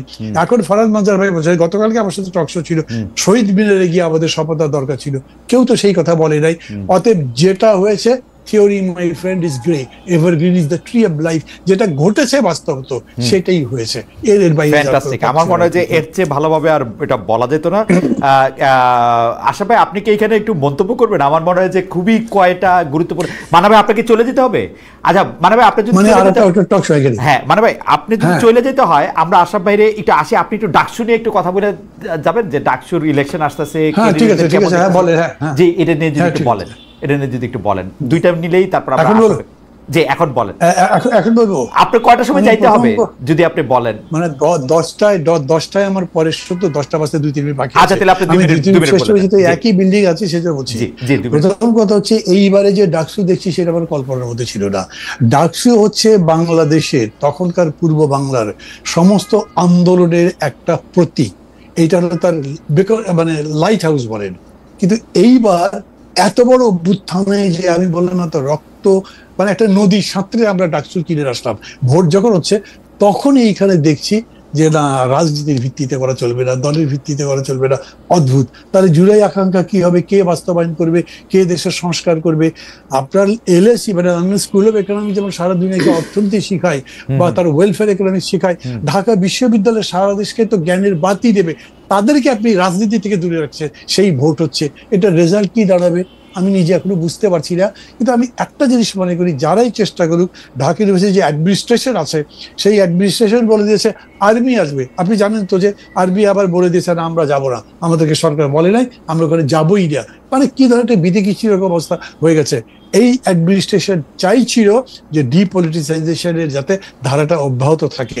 This will be broken. এই নির্বাচনের পরে ধীরে ধীরে দেখা যাবে ওই ফিল্টারে পানি খাইয়ে আপনি ভোট পাবেন না, বরঞ্চ আপনাকে বলতে হবে জুলাইয়ে যে রক্ত গেছে সেই রক্তের আমরাই শোধ করবো। ছাত্র আন্দোলনের, মুক্তি আন্দোলনের, বৈষম্য বিরোধী আন্দোলনের এবং সংস্কার আন্দোলনের আমরাই হচ্ছি ভ্যানগার্ড, এবং they will be the vanguard. আমি তাই মনে করি। মান্না ভাই, আপনাকে অনেক ধন্যবাদ। আমি একটু মান্না ভাইয়ের আরেকটা শোতে যাইতে হবে, সেজন্য মান্না ভাইকে একটু ধন্যবাদ দিয়ে একটু বিদায় জানাই। আমরা একটু আশরাফ কাছে ভাই আপনার কাছে আসি। দুইটা বিষয় মান্না ভাই আজকে যে বিষয়টা তুললেন, সেটা নিয়ে নিশ্চয়ই আমরা আগামী আরও 25, 30, 40, 50 বছর ধরে এই চর্চা আমরা করতেই থাকবো, যে কেন ওই সময় একটা জাতীয় সরকার হয় না, কেন সংবিধানের মাধ্যমে আমাদের একটা শপথ নিতে হয়েছে, কেন আমরা শহীদ মিনারের শপথ নেই নাই, কেন আমরা আর্মিকে এখানে আর্মির কাছে গেছি, গিয়ে আমরা সবাই মিল্লা এটা বলছি। এইটারটা নিয়ে আপনার একটু মানে মতামত, বা এটা বলি যে কেউ কি আসলে সেই সময় এটা বলে নাই, বা কারো মাথায় সেটা আসে নাই, না আসলে এটা কারণ কি? এবং আমরা আসলে ডক্টর মোহাম্মদ ইউনূসকে যদ্দূর চিনি, ডক্টর মোহাম্মদ ইউনূসের আসলে এইটাই করার কথা। আমি মান্না ভাইয়ের সাথে একমত যে উনি আইসা দেখবেন কোনটা কাগজ কলমে ঠিক আছে, কোনটা আইনানুগ হয়েছে। কারণ মানে এইটা ওনার প্র্যাকটিসের মধ্যে নিশ্চয়ই আছে যে উনি মানে কোনো একটা জায়গায় গিয়ে হঠাৎ করে এটা তিনি করবেন না। আপনি যদি একটু বলতেন আশা ভাই। দেখুন, আমরা জুলাই অগাস্টে আমরা পলিটিক্যাল এস্টাবলিশমেন্টটাকে ভাঙলাম এবং প্রচলিত রাজনৈতিক ধারাকেও ভাঙার চেষ্টা করলাম, কিন্তু ঠিক 72 ঘন্টার মধ্যে আমরা ওই জায়গায় থাকতে পারলাম না। দেখুন, অপশন 1 ছিল এই যে ছাত্ররা, বৈষম্য বিরোধী আন্দোলন, তারা যদি বিপ্লবী শক্তি হিসাবে সরকার গঠন করত। অপশন 2 হচ্ছে যে তারা কোনো শক্তি না, তারা জুলাইয়ের 1 তারিখও 45 জন ছিল, অতএব আপনি সব রাজনৈতিক দলকে নিয়ে একটি জাতীয় সরকার করতেন। অপশন 3 হয়েছে যে আপনি সাংবিধানিক পথে গেছেন এবং ওই অনুযায়ী আপনি শপথ নিয়েছেন। কিন্তু প্রথম দুটি অপশনের ব্যাপারে তখন কিন্তু সামাজিক যোগাযোগ মাধ্যমে কিংবা আমাদের স্তরে কথাবার্তা হয়েছে, কিন্তু যারা ক্যান্টনমেন্টে গেছেন, যারা গণভবনে গেছেন, তারা তো এস্টাবলিশমেন্টের পক্ষের শক্তি। তারা এস্টাবলিশমেন্টকে কন্টিনিউয়েশন দেওয়ার জন্য গেছেন, তারা সেটাকে টিকিয়ে রাখতে চেয়েছেন। ধরেন বিএনপি ভয় পেয়েছে যে আওয়ামী লীগকে যেভাবে ঝেঁটিয়ে বিদায় করা হলো, আমার কপালেও যেন এরকম কখনো না ঘটে, অতএব আমি এরকম কিছু করব না যেটা আগামীতে আমাকে কি শিক্ষা দিবে। কিন্তু বিপদ যেটি হচ্ছে, সেটি থেকে আপনার মেজাজটি চেঞ্জ হয়ে গেল। আপনার ভেতরে যে আমরা কঠোরতা দেখতে চাইলাম গণ অভ্যুত্থানের, যেই সংস্কার, যেই বিচার, গণহত্যার বিচার, সেইটি থেকে আপনি তখন সরে গেলেন। আপনি একটি রেগুলার সরকারের মতো আচরণ করতে শুরু করলেন, গণ অভ্যুত্থান সরকারের মতো আচরণ করতে পারলেন না। আমার ধারণা এর সুতা বাঁধা ছিল তার পরিচয়ের জায়গা থেকেই। এর একটি আক্ষেপ আমাদের মধ্যে তৈরি হলো। এখন আমরা প্রথমে ভেবেছিলাম যে এটি আগামীতে কোনো এক সময় প্রশ্ন হয়তো উঠবে, কিন্তু এটি যে আমাদের প্রতিদিনের কাজে বাধা দিবে, প্রতিদিনের দিক পথ নির্দেশনায় প্রতিবন্ধকতা তৈরি করবে, সেটি কিন্তু আমরা তখন বুঝতে পারিনি। আপনি এখন জুলাই ঘোষণাপত্রে এসেও বলছেন আপনার সরকারের ম্যান্ডেট হচ্ছে সেই সংবিধানের ধারা। তাহলে আমার গণ অভ্যুত্থান কোথায়? এখন কিন্তু এটা একটা ডিসজয়েন্টেড ঘটনা, আপনি জুলাই সনদেও তাই দেখবেন, কেননা এবং বাস্তবতাও তাই ছিল। ওই আমরা ৩৬ দিন ঢাকার সমস্ত রাস্তায় মানুষের যে মুখচ্ছবি দেখেছি, তার চিন্তার ধরন দেখেছি, তারা সবাই ছাত্রনেতাদেরকে দেখুন, আজকে অনেক বিতর্ক হতে পারে, কে দুর্নীতি করেছে, কে প্যারিস হিলটনের মতো ঘুরে বেড়ায়, হ্যাঁ, কিন্তু ওই দিনে ৫ই অগাস্টে নাহিদ ইসলাম জাতির নায়ক এবং সে হিরো, এবং তার নেতৃত্বে ১০ থেকে ১৫ লক্ষ লোক ঢাকা শহরে ঘুরে বেড়াচ্ছে। তখন যদি নাহিদ সরকার গঠন করত এবং তার উপদেষ্টা হিসাবে বিভিন্ন জায়গায় লোকজন রাখতো এবং কিছুটা সেমি এস্টাবলিশমেন্ট, সেমি বিপ্লবী নাহিদকে দিয়ে সেটি তখন সম্ভব ছিল, তাহলে আপনি একটা ভিন্ন স্বাদের বাংলাদেশের অস্তিত্ব অনুভব করতেন। আমরা যে নতুন বাংলাদেশ, নতুন বন্দোবস্ত করছি, শুরুতেই তো আমরা সেই জায়গায় হোঁচট খেয়েছি। আমি কিন্তু জাতীয় সরকারের কথাও বলছি না, বরঞ্চ একটা বিপ্লবী সরকার ছিল, ওই বিপ্লবের পরবর্তী পদক্ষেপ। আমি জাতীয় সরকারের কথা বলছি না। এইখানে একটু জানার মানে মানবে কিছুটা ইঙ্গিত করলেন, এই বিপ্লব যারা করলো তারা কি এইটা মনে করলো যে তাদের বিপ্লবের স্পিরিট ডক্টর মোহাম্মদ ইউনূস ধারণ করবে, নাকি ডক্টর মোহাম্মদ ইউনূসকে তাদের দরকার ইন্টারন্যাশনালি রিকগনাইজড হওয়ার জন্য বা আর্মির সাথেও একটা বোঝাপড়া বা অন্য ক্ষমতার কেন্দ্রগুলির সাথে একটা বোঝাপড়ার জন্য? মানে তারা আসলে কি ভাবতেছিল সে সময়, এবং বিএনপি বা জাতীয় সরকার থেকে এতটা দূরে নিজেদেরকে কেন রাখতে চাইলো? মানে বিএনপি তো কাউকে পাঠাতেই পারতো, যে ঠিক আছে মির্জা ফখরুলও হইল না, অন্য কাউরে তো একটু পাঠাতে পারতো, লোক তো ছিল। নাহিদ ইসলামের সাথে পরবর্তীতে আমার অনেকবার এই বিষয়ে কথা হয়েছে। নাহিদদের প্রথম আশঙ্কা ছিল সেনাবাহিনী পাওয়ার টেক ওভার করবে এবং শেখ হাসিনা চলে গেছে। প্রথম কথা, শেখ হাসিনাকে এইভাবে বিদায় দেওয়া, এগুলো তাদের একটা ধারণা হয়েছিল যে আর্মি তো তাকে শেল্টার দিয়ে দিল, আর্মি তো তাকে গণ অভ্যুত্থানের মুখে ফেলে গেল না বা ফেলে দিল না। কাজেই সেনাবাহিনী এরকম একটি অনুন্নত গণতন্ত্রের দেশে এরকম মওকা হাতছাড়া নর্মালি করে না। কাজেই তারা ক্যান্টনমেন্টের ব্যাপারে কিন্তু অনীহ ছিল। তাদের কেউ কেউ কিন্তু চাংখারপুলে বসেছিল, ক্যান্টনমেন্টে যায় নাই, এবং চ্যানেল 24-এ গেছে কিন্তু ক্যান্টনমেন্টে যায় না। এই ঘটনাগুলো কিন্তু ঘটেছে। তারা প্রফেসর ইউনূসকে চেয়েছে একটা ইন্টারন্যাশনাল লেজিটিমেসির জন্য, ক্রেডিবিলিটির জন্য। এখানে আরেকটু ভালো করে বলেন, আমাদের যেহেতু একটু সময় থাকে আপনার ভাই, একটু আরেকটু ভালো করে বলেন। সেইটা হচ্ছে, আমি তো একদম খবর মানে রাখতেও ছিলাম, পরে আমি বিশ্লেষণও করে দিচ্ছি, আর্মি যদি ঢাকার প্রবেশ মুখে তার বাধা প্রত্যাহার না করত, 4 তারিখ গভীর মানে যেটা 5 তারিখ মানে আইসা পড়ছে যে রাতটা আর কি, ওই রাতটাতে সে যদি আস্তে আস্তে এগুলি প্রত্যাহার না করতো সিস্টেমেটিক্যালি, মানে উইথ মিলিটারি প্রিসিশন, তাইলে কিন্তু 5 তারিখে কি হইতো আমরা এখনো জানি না। আর্মি কিন্তু এটা প্রথমে প্রত্যাহার করছে, এটা সবচেয়ে বেশি নিশ্চয়ই নাহিদ মাহফুজরাই জানে। এখন আর্মি কিন্তু এমন একটা অবস্থায় তৈরি হয়েছে যে এটা আসলে শেখ হাসিনা না পালায়া উপায় ছিল না, মানে আমার মনে হয়। তো সেই ক্ষেত্রে তারা কি শেখ হাসিনাকে মানে আর্মিকে প্রতিপক্ষ ভাবাটা কি মানে মানে এডুকেটেড ডিসিশন গেস না ইনফর্ম গেস ডিসিশন? না না না, প্রতিপক্ষ হচ্ছে ক্ষমতার প্রতিপক্ষ, মানে শেখ হাসিনা পলায়নের পরে ক্ষমতার প্রতিপক্ষ। ওরা কিন্তু সাংঘাতিকভাবে ভ্যালু করে সেনাবাহিনীর অবস্থান, বিশেষ করে শেষ 3 দিনে। 5ই অগস্ট সকালে তো বটেই, এবং আমরা বলে থাকি এটা তো গেম চেঞ্জিং অ্যাক্ট। ওই দিন যদি আর্মি ব্যারিকেড না তোলে, মানুষকে ঢাকায় ঢুকতে না দেয়, তাহলে কিন্তু গণ অভ্যুত্থানটি এরকম পিসফুলি হয় না। আর আর্মির, এবার আপনাকে আমি উল্টো দিকে বলি, আর্মির এর বাইরে বিকল্প ছিল না। বিকল্প ছিল আরো কয়েক হাজার মানুষকে মেরে ফেলা, সেটা তো আর্মি গত 3 দিনেও করেনি। কাজে আর্মি ওই পথে যাবে কেন? আপনি যদি ঢাকার 5টি পয়েন্ট দেখেন, উত্তরা, বসিলা, যাত্রাবাড়ি, বাড্ডা, এমনকি মিরপুর, সেখানে যেভাবে মানুষ জড়ো হচ্ছিল, ওইটা একটা ডিসাইসিভ ডে। ওই দিনে আর্মি ওই ডিসাইসিভ ডের পক্ষে কাজ করেছে, কিন্তু আর্মিকে মনে হয়েছে যে ক্ষমতার প্রতিপক্ষ না। আসলে আমি আজকে এই ছোট্ট আরেকটা পয়সা দেই, সেইটা হলো শেখ হাসিনা আর্মিকে ডাকছিল last resort, police, RAB, BDR, cow আসলে বিজেপি কেউ কন্ট্রোল করতে পারছে না। আর্মিকে ডাকছে হচ্ছে তারিখ কত ভালো মনে থাকে না, 18 বা 19 তারিখে। 18 বা 19 তারিখ, কারণ ওই দিনও আমি এটা শো করছিলাম, সেই জন্য আমার মনে আছে। সেই 18 বা 19 তারিখে এটা আর্মি ডাকছে, কিন্তু আর্মি ভিতরে মানে আর্মির অধিনায়করা তাদের অফিসারদের, জওয়ানদের সাথে যখন কথা বলতেছে, সেই কথা আবার বাইরে লিক হইতেছে, আমরা কোনো লেথাল ওয়েপন ইউজ করব না। আর্মি যদি মাঠে থাকে, লেথাল ওয়েপন যদি ইউজ না করে, তাহলে সেইটা কিন্তু গণ অভ্যুত্থানের পক্ষের শক্তি সেই দিন থেকেই।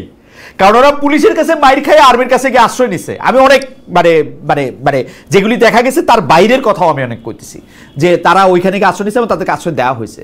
তো সেটা উপায় ছিল নাটা কি আমরা ওরকম করে কইতে, মানে আর্মি তো এই অভ্যুত্থানে আমি একটা বিরাট পার্ট দেখি আর কি ওদেরকে। না খালেদ, আমি উপায় ছিল না বলছি 5 তারিখ সকালেরটা। আচ্ছা। তখন মানুষ যেভাবে জড়ো হচ্ছিল, তার আগের 7 দিন কিন্তু আপনি পরোক্ষভাবে আর্মিকে গণ অভ্যুত্থানের পক্ষে দেখেছেন, যে তারা লেথাল উইপন ইউজ করবে না, তাদের কাছে গিয়ে তাদের এপিসিতে গিয়ে স্টুডেন্টরা আশ্রয় নিচ্ছে বা কাছাকাছি চলে যাচ্ছে, সবই ঘটেছে, নাহলে গণ অভ্যুত্থানটি এভাবে হয় না। কিন্তু নাহিদের সাথে কথায় আমার যেটি মনে হয়েছে, একটি হচ্ছে যে আর্মি প্রতিপক্ষ হয়ে ওঠে কিনা ক্ষমতার পালাবদলের, দ্বিতীয় তারা সেনাবাহিনীর সমর্থিত একটি সরকার করতে চায় নাই, এটিও তারা পরিষ্কার বলেছে 1/11 অভিজ্ঞতা থেকে। তৃতীয় তাদের মনে হয়েছে যে কোনো শিক্ষক বা কোনো একটা অধ্যাপকের চেয়ে একজন প্রফেসর ইউনুস, বিশেষ করে ভারত যেভাবে আগ্রাসী হবে, পলাতক আওয়ামী লীগ যেভাবে রিটালিয়েট করার চেষ্টা করবে, এবং প্রফেসর ইউনুস সাংঘাতিকভাবে বাংলাদেশের একটা দারুণ আইকন, ওরা ওই জিনিসটা চেয়েছে। যেহেতু ওদের অভিজ্ঞতা কম, পরিচয় কম, আপনি বিশ্বাস করেন তারা মানে কয়জনকে চিনতো, আই ডাউট, আমরা তো চিনতামই না, অনেক কম। কাজেই তারা চেয়েছে যে সরকারটি যেন টিকে থাকে। এবং আমি কিন্তু এখন একটা কথা বলি, প্রফেসর ইউনুস বলেই ভারতের তোপের মুখে এই সরকারটিকে প্রথম 3 মাস টিকিয়ে রাখতে পেরেছিল। কেননা তখন সংখ্যালঘুদের নিয়ে আপনার মানে অন্যান্য বিষয় নিয়ে যত ধরনের সীমান্ত এলাকা এবং শহরে আন্দোলনের চেষ্টা করা হয়েছে, এবং জঙ্গিরা দেশ নিয়ে গেছে, ইসলামিস্টরা ক্ষমতা নিয়েছে, এটি আরেকটি আফগানিস্তান, সেটি তখন আরও চাউর হয়ে যেত। আমার অবশ্য এটা নিয়ে মানে আপনার থিসিসের বাইরে আমার একটু ছোট এন্টিথিসিস, কারণ আমার কাছে মনে হয়েছে যে এই গণ অভ্যুত্থানে শেখ হাসিনার পাশে ইন্ডিয়া ছিল না। কারণ জুলাই থেকে অগাস্ট পর্যন্ত আমরা ইন্ডিয়াকে এর আগের অভিজ্ঞতা থেকে দেখছি, যে কোনো বিষয়ে শেখ হাসিনাকে একটা সাহস দেওয়ার জন্য, পাশে থাকার জন্য একটা বিবৃতি দেয়, বক্তৃতা দেয়, এই দেয় সেই দেয়। এই জুলাই আগস্টে আমরা শেখ হাসিনাকে সেখানে দেখি নাই। আমার কাছে মনে হয়েছে এইটা এই গণ অভ্যুত্থানের ক্ষেত্রে একটা বড় সাহায্য সৃষ্টি করছে, যে মানুষ সাহস বা বল ভরসা পাইছে যে না, শেখ হাসিনার সাথে ইভেন ইন্ডিয়াও নাই। এবং ইন্ডিয়াতেও শেখ হাসিনাকে কিন্তু জনসমক্ষে আসতে দেওয়া হইতেছে না, উনি কোনো প্রেস কনফারেন্স করতে পারতেছে না। আমার কাছে মনে হয় উনি আক্ষরিক করতে বন্দি আছে, এখন গৃহবন্দী। তো সেই জায়গা থেকে আমার কাছে মনে হয় না যে ডক্টর ইউনূস না থাকলে, মানে আমি জানি না, ডক্টর ইউনূস না থাকলে। আর মিডিয়ার কথা যেটা আপনি বললেন, যে ওইটা আসলেই কয়েকটা মিডিয়া ওরা মজা পেয়ে গেছে, বাংলাদেশের লোক ওদেরকে গালি দিতে গিয়ে বেশি দেখছে। এমনিতে ওদের টিআরপি খুবই লো, বিশ্বাসযোগ্যতা খুবই খুবই খুবই খুবই লো। কারণ হচ্ছে যে আমি ডয়েচে ভেলে বাংলা ভাষা বিভাগের প্রধান ছিলাম, কলকাতা বা পশ্চিমবঙ্গ আমার জুরিসডিকশনে বা আমার ইয়াতে ছিল, আমি জানি যে ওদের আসলে গ্রহণযোগ্যতার লেভেলটা একদমই এইটাতে ছিল। তো সেই জন্য আমি বলতেছি যে আমার মনে হয় যে আমরা যেটা মনে করি যে ডক্টর মোহাম্মদ ইউনূস না থাকলে এটা হইতো না, এটা আমি জানি না, এটা তো আর এখন পরীক্ষা করার সময় না। কিন্তু আসলে আপনি আমার একটা জিনিসের জবাব দেন, আর্মি নিল না কেন? ওরা নিয়ে নিলেই বা কে কি কইতো ওই সময়, এই ললেসনেসের সময় আর্মির কি সমস্যা? আচ্ছা, আমার একটা থিওরি আছে, সেটা হচ্ছে সেনাবাহিনী যখন পাওয়ার টেক ওভার করে, তার কিছু বেনিফিটকেও সে তার বাহিনীর ভেতরে প্রচার করে, যে আমরা গভর্নেন্স নিলে এরকম হবে, আমাদের ইউএনএ এরকম হবে, ব্যবসা বাণিজ্যের ক্ষেত্রে এরকম হবে। বাংলাদেশ সেনাবাহিনী এর সব বেনিফিট এখন এনজয় করে, এবং তার আন্ডারে বিশ্ববিদ্যালয় আছে, আপনি সেনা কল্যাণ সংস্থার ব্যবসা প্রতিষ্ঠান, মানে সোয়াবিন তেল থেকে সিমেন্ট পর্যন্ত আছে, এলএনজি পর্যন্ত। সেনাবাহিনীর কি দরকার ক্ষমতা টেক ওভার করার? উল্টো সেনাবাহিনী ক্ষমতা নিলে সে যে কোশ্চেনের মুখে পড়বে, সেটি ধারণ করার অবস্থায় সেনাবাহিনী নাই। আরও একটা কথা বলি, আপনি সেই সেনাবাহিনীকে আমরা মনে, জিয়াউর রহমান, কর্নেল তাহের, খালেদ মোশাররফের সেই সেনাবাহিনী কিন্তু এই সেনাবাহিনী না।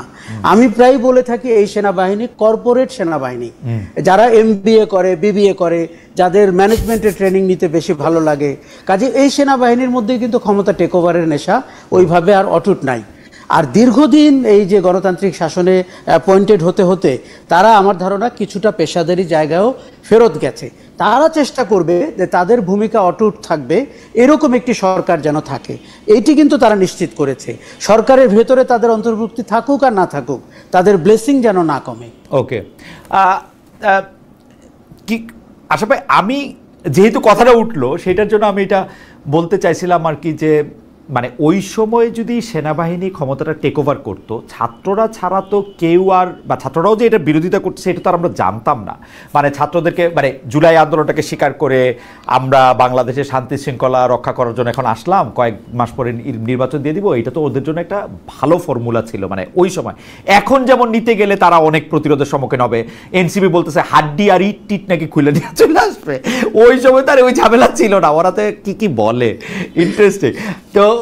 তো ওইটা না কইরা কি আসলে মানে মানে একটা তো আছে, আপনি যেটা বললেন আমি মানি যে আমি তো সব কিছুই পাইতেছি, তাহলে আর আমি নিমু কেন, কিন্তু ভাই স্টেট পাওয়ার তো অসাম, মানে এতই অসাম যে ধরেন স্টেট পাওয়ার একটা ছোট নমুনা হচ্ছে একটা ডিসি। তো আমার বন্ধুরা যখন ডিসি হয়েছে, আমি দুই একবার তাদের এখানে বেড়াইতে গেছি, তাদের চেহারা, তাদের চাহনি, মানে স্টেট পাওয়ার ইজ অসাম ভাই। আপনি যত কথাই বলেন, এটা 2 মাসের জন্য এটা ইন্টারেস্টিং, কিন্তু এটা আপনার কাছে কি মনে হয় যে আসলে আর 2 লাইন বলবেন কিনা যে আর্মির আর কোনো বাধা আছে? আমি আর 2-3 লাইন বলতে চাই। আপনি যদি ইউএন এর রিপোর্ট দেখেন, ইউএন এর রিপোর্টে কিন্তু 15 বছরের দুঃশাসনের ঘনিষ্ঠ সঙ্গী কিন্তু বাংলাদেশ সেনাবাহিনী। এবং আপনার মনে আছে যে ডিজিএফআই এর যে আপনার সেল, যেখানে আয়নাঘর, যেখানে মানুষকে গুম করা হয়েছে, এগুলো সব তো বাংলাদেশ সেনাবাহিনীর। কাজেই সেনাবাহিনী আমার ধারণা না ভাই, এখানে একটু আমার আপত্তি আছে, ডিজিএফআই তো সেনাবাহিনী না, ডিজিএফআই তো হাসিনা না, শেখ হাসিনা না। অবশ্যই কিন্তু ডিজিএফআই এর সাথে সেনাবাহিনীর কোনো সম্পর্ক নাই ভাই। ডিজিএফআই এর কাজ হচ্ছে সেনা প্রধানের চেকে রাখা, রাইট। কিন্তু সেখানে যাদের পোস্টিং হয় তারা কোত্থেকে আসে? আসুক। এবং আইসা অস্বীকার করে, তো আইসা অস্বীকার করে ডিজিএফআই সবচেয়ে বেশি প্যারা সেনাবাহিনীর প্রধানের দেয়। ডিজিএফআই থেকে বিদায় নিয়ে গিয়ে সে আবার সেনাবাহিনীতেই তো যায়। হার্ডলি ডিজিএফআই চিফ কোনোদিন কমান্ড পোস্ট আর পাইছে আমি আর দেখি না। বলছি না। আচ্ছা, আমার যেটা মনে হয়েছে যে অন্তত 20-25 জন টপ জেনারেলের ব্যাপারে যে অভিযোগগুলো আছে, যে আপনি দেখেছেন প্রায় 14 জন অভিযুক্ত হয়েছেন ইতিমধ্যে, ডিজিএফআই চিফ সহ অন্যরাও। সেনাবাহিনী হয়তো ঠান্ডা মাথায় এই জিনিসটাও ভেবেছে যে আমরা যদি এখন ছাত্রদেরকে তাদের মতো করে এগিয়ে যেতে দেই, আগামীতে এই প্রশ্ন কম উঠবে। ইউএন এর রিপোর্ট কিন্তু আমার ধারণা সেনাবাহিনীকে বেকায়দায় রেখেছে, কেননা ইউএন খুব ঘনিষ্ঠভাবে তাদেরকে ইন্টারভিউ করেছে, তাদের পরিস্থিতি জানতে চেয়েছে। আমি দেখুন, আমরা গ্লোরিফাই করছি জুলাই আগস্টের শেষ কয়েকদিন, কিন্তু আমরা 15 বছরের খতিয়ান কিন্তু খুঁজে দেখিনি। কাজেই সেনাবাহিনী হয়তো নিজেকে কিছুটা অফসাইড রেখেছে যাতে করে ওই ডিসকাশনটাও না ওঠে। আর প্রতিষ্ঠান হিসাবে টিকে থাকার তাদের একটা চেষ্টা ছিল। আর আমার ধারণা জেনারেল ওয়াকারুজ্জামানের প্রজ্ঞাও কাজ করেছে। ওই আপনার সাথে আমি পুরোপুরি একমত, কোনোভাবে ক্ষমতা নিতে পারা বাংলাদেশের প্রধানতম নেশা, সেটি শুধু সেনাবাহিনীর না, সেটি আমাদের সুশীল সমাজের সবারই। কাজে ওই জায়গা থেকে নিজেকে নিবৃত্ত রাখা, এটা একটা দারুণ কাজ উনি দেখিয়েছেন। আচ্ছা আশরাফ ভাই, সেনাবাহিনী নিয়ে কথা বলতেছি, এটা আমার শেষ প্রশ্ন। আপনি যখন 15, 20, 50 বছর পরে ইতিহাস লিখবেন, সেনাপ্রধানকে আপনি সফল বলবেন না ব্যর্থ বলবেন? এখনকার সেনাপ্রধান, মানে ওর দায়িত্ব ছিল বাংলাদেশের সংবিধান মাইনা চলা, মানে উনি যেটা মনে করেন আর কি, সেইটা কি উনি করতে পারছেন? উনি উনার দেশের হেড অফ স্টেটকে পদত্যাগপত্র নিয়া বা না নিয়া একটা সিভিলিয়ান হিসাবে আরেকটা দেশে নামাইছেন। আমি জানি যে সিভিলিয়ান হিসেবে নামাইছেন কারণ উনি কোনো প্রধানমন্ত্রীর প্রটোকল ইন্ডিয়া গ্যাপ পায় নাই, আমি অনেকভাবে চেষ্টা করে খোঁজ করে নিয়েছি, তার মানে উনি একটা সিভিলিয়ান হিসেবে নামছেন। তো প্রধানমন্ত্রীকে আপনি দেশ থেকে ভাগাইছেন সিভিলিয়ান হিসেবে, আপনি সেনাপ্রধান হিসেবে কি হিসাবে বিবেচিত হবেন? মানে ভালো সেনাপ্রধান, খারাপ সেনাপ্রধান, কি সেনাপ্রধান? এই প্রশ্ন আমি নিজেকে অনেকবার করেছি এবং আমি এর প্লাসেস বলতে পারবো, মাইনাসেসও বলতে পারবো। জেনারেল ওয়াকারুজ্জামান যেই রোলে ছিলেন, দিন শেষে আমি তাকে একজন ভালো সেনাপ্রধান বলবো, কেননা উনি ওই নৈরাজ্যকর পরিস্থিতির, আপনি জানেন ওবায়দুল কাদের বলেছিলেন 5 লক্ষ লোক কচু কাটা হবে, 5 জনও কিন্তু হয়নি আওয়ামী লীগের। কাজেই এইটা সম্ভব হয়েছে সেনাবাহিনীর ভূমিকার কারণে। দেখুন আজকে দেখতে কেমন লাগতো, রুয়ান্ডা বুরুন্ডির মতো যদি আমরা রাস্তার পাশে ল্যাম্প পোস্টে আওয়ামী লীগের নেতাদের কালো কোট পরা ঝুলতে, মহিলাকে পালিয়ে যেতে সাহায্য করেছেন, যাতে করে আপনি ওই দিন আমি গণভবনে যখন গিয়েছি আমার মনে হয়েছে এটা একটা দারুণ কাজ উনি করেছেন, কারণ ওখানে হাড়হাড্ডি অবশিষ্ট থাকতো কিনা আমি সন্দিহান। কাজেই আমার মনে হয়েছে পরবর্তীতে এই যে অন্তর্বর্তী সরকার আসা অথবা বাংলাদেশের যে প্রতিষ্ঠান টিকিয়ে রাখা, সরকারি কর্মকাণ্ড টিকিয়ে রাখা, এমনকি পুলিশের অনুপস্থিতিতে পুলিশিং করা, এই জাতীয় বেশ কিছু কাজ উনি করেছেন, যেটি আমি তাকে বলবো যে তার একটা দারুণ নৈপুণ্যের উনি পরিচয় দিয়েছেন। শেষ প্রসঙ্গ, আমরা অনেকক্ষণ কথা এই প্রসঙ্গে পড়লাম, যে ডাকসু নিয়ে যদি একটু কথা বলেন আশরাফ ভাই। আমরা ডাকসুর কথা শুনে আজকের অনুষ্ঠান এখানে শেষ করি। যে ডাকসুতে মান্না ভাই বলতেছেন যে এটা একটা অন্যরকম ডাকসু ক্যান্ডিডেট, আপনার কাছে কি মনে হচ্ছে? আচ্ছা, প্রথম কথা, এটি আমাদের যে চিরন্তন চিরায়ত ডাকসু কিংবা জাকসু তার সাথে কিন্তু মিলছে না। কারণ আমরা একটা হই হই রই রই রাজনৈতিক প্রোপাগান্ডার মিছিল, মিটিং, নির্বাচন, হল দখল, মাঠ দখল ইত্যাদিতে অভ্যস্ত। কিন্তু আমার মনে হয়েছে যে পরিবর্তিত পরিস্থিতিতে রাজনীতি কিন্তু এখন প্রতিষ্ঠান হিসাবে অত শক্তিশালী জায়গায় নাই। আপনি বাজারে যত চোখ রাঙানিয়ে দেখুন না কেন, কেননা হাসিনার জন্য 50% দেয়াল লিখন ছিল, রাজনীতি সংস্কৃতির জন্য 50% ছিল। যদিও আমাদের রাজনীতির বন্ধুরা ওটা মানতে চান না, ওনারা ভুলে গেছেন। কাজেই ডাকসু জাকসুতে যখন ব্যক্তির পরিচয় আসছে, তাদের অরাজনৈতিক সংগঠনের পরিচয় আসছে, সেটি একটি নতুন ফ্লেভারের ডাকসুর জন্ম দিবে। অতীতের রাজনৈতিক ডাকসুর সাথে আপনি মিল খুঁজে পাবেন না। কিন্তু আমাদের মাথায় ঢুকে গেছে রাজনীতির ওই চেহারাটাই দেশকে শাসন করবে, ডাকসুকে শাসন করবে। আমি যদি আপনাকে বলে থাকি যে রাজনীতির ওই চেহারাটা অ্যাবান্ডেন্ট, ওই চেহারাটা কনভেনশন, আমরা একটা ডিসরাপটিভ রাজনৈতিক সময়ের অপেক্ষায়, এবং ডাকসু দিয়ে তার সূচনা হতে পারে। আসলে আমার একটা প্রশ্ন আছে, আপনি যেহেতু অগ্রজ সাংবাদিক, আপনার কাছ থেকে তো শিখতেও হইব। জিনিসটা হইলো, আমি ডাকসু ক্যান্ডিডেটের কারো সাথে, মানে ডাকসুর ক্যান্ডিডেসি ঘোষণা করার পরে তাদের কারোর সাথে আমার কথা হয়নি, কিন্তু তাদের কথা আমি শুনছি বিভিন্ন চ্যানেলে। কিন্তু আশরাফ ভাই, আপনি বলতেছেন বটে তারা আলাদা, কিন্তু আমি তো তাদের কথার মধ্যে নতুন কিছু পাইতেছি না। যোগাযোগের ছাত্র হিসাবে নতুন আমি কি পাইতেছি না সেটা আমি বলি। মার্শাল মেকলুহান আমাদের দার্শনিক বলছে মিডিয়াম ইজ দ্য মেসেজ। আমি বলার আগেই জানি যে সাদিক কাইম কি বলবেন, আমি বলার আগেই জানি আবিদ সাহেব কি বলবেন, আমি বলার আগেই জানি উমামা ফাতেমা বা ব্যাংমোল্লার কি বলবেন।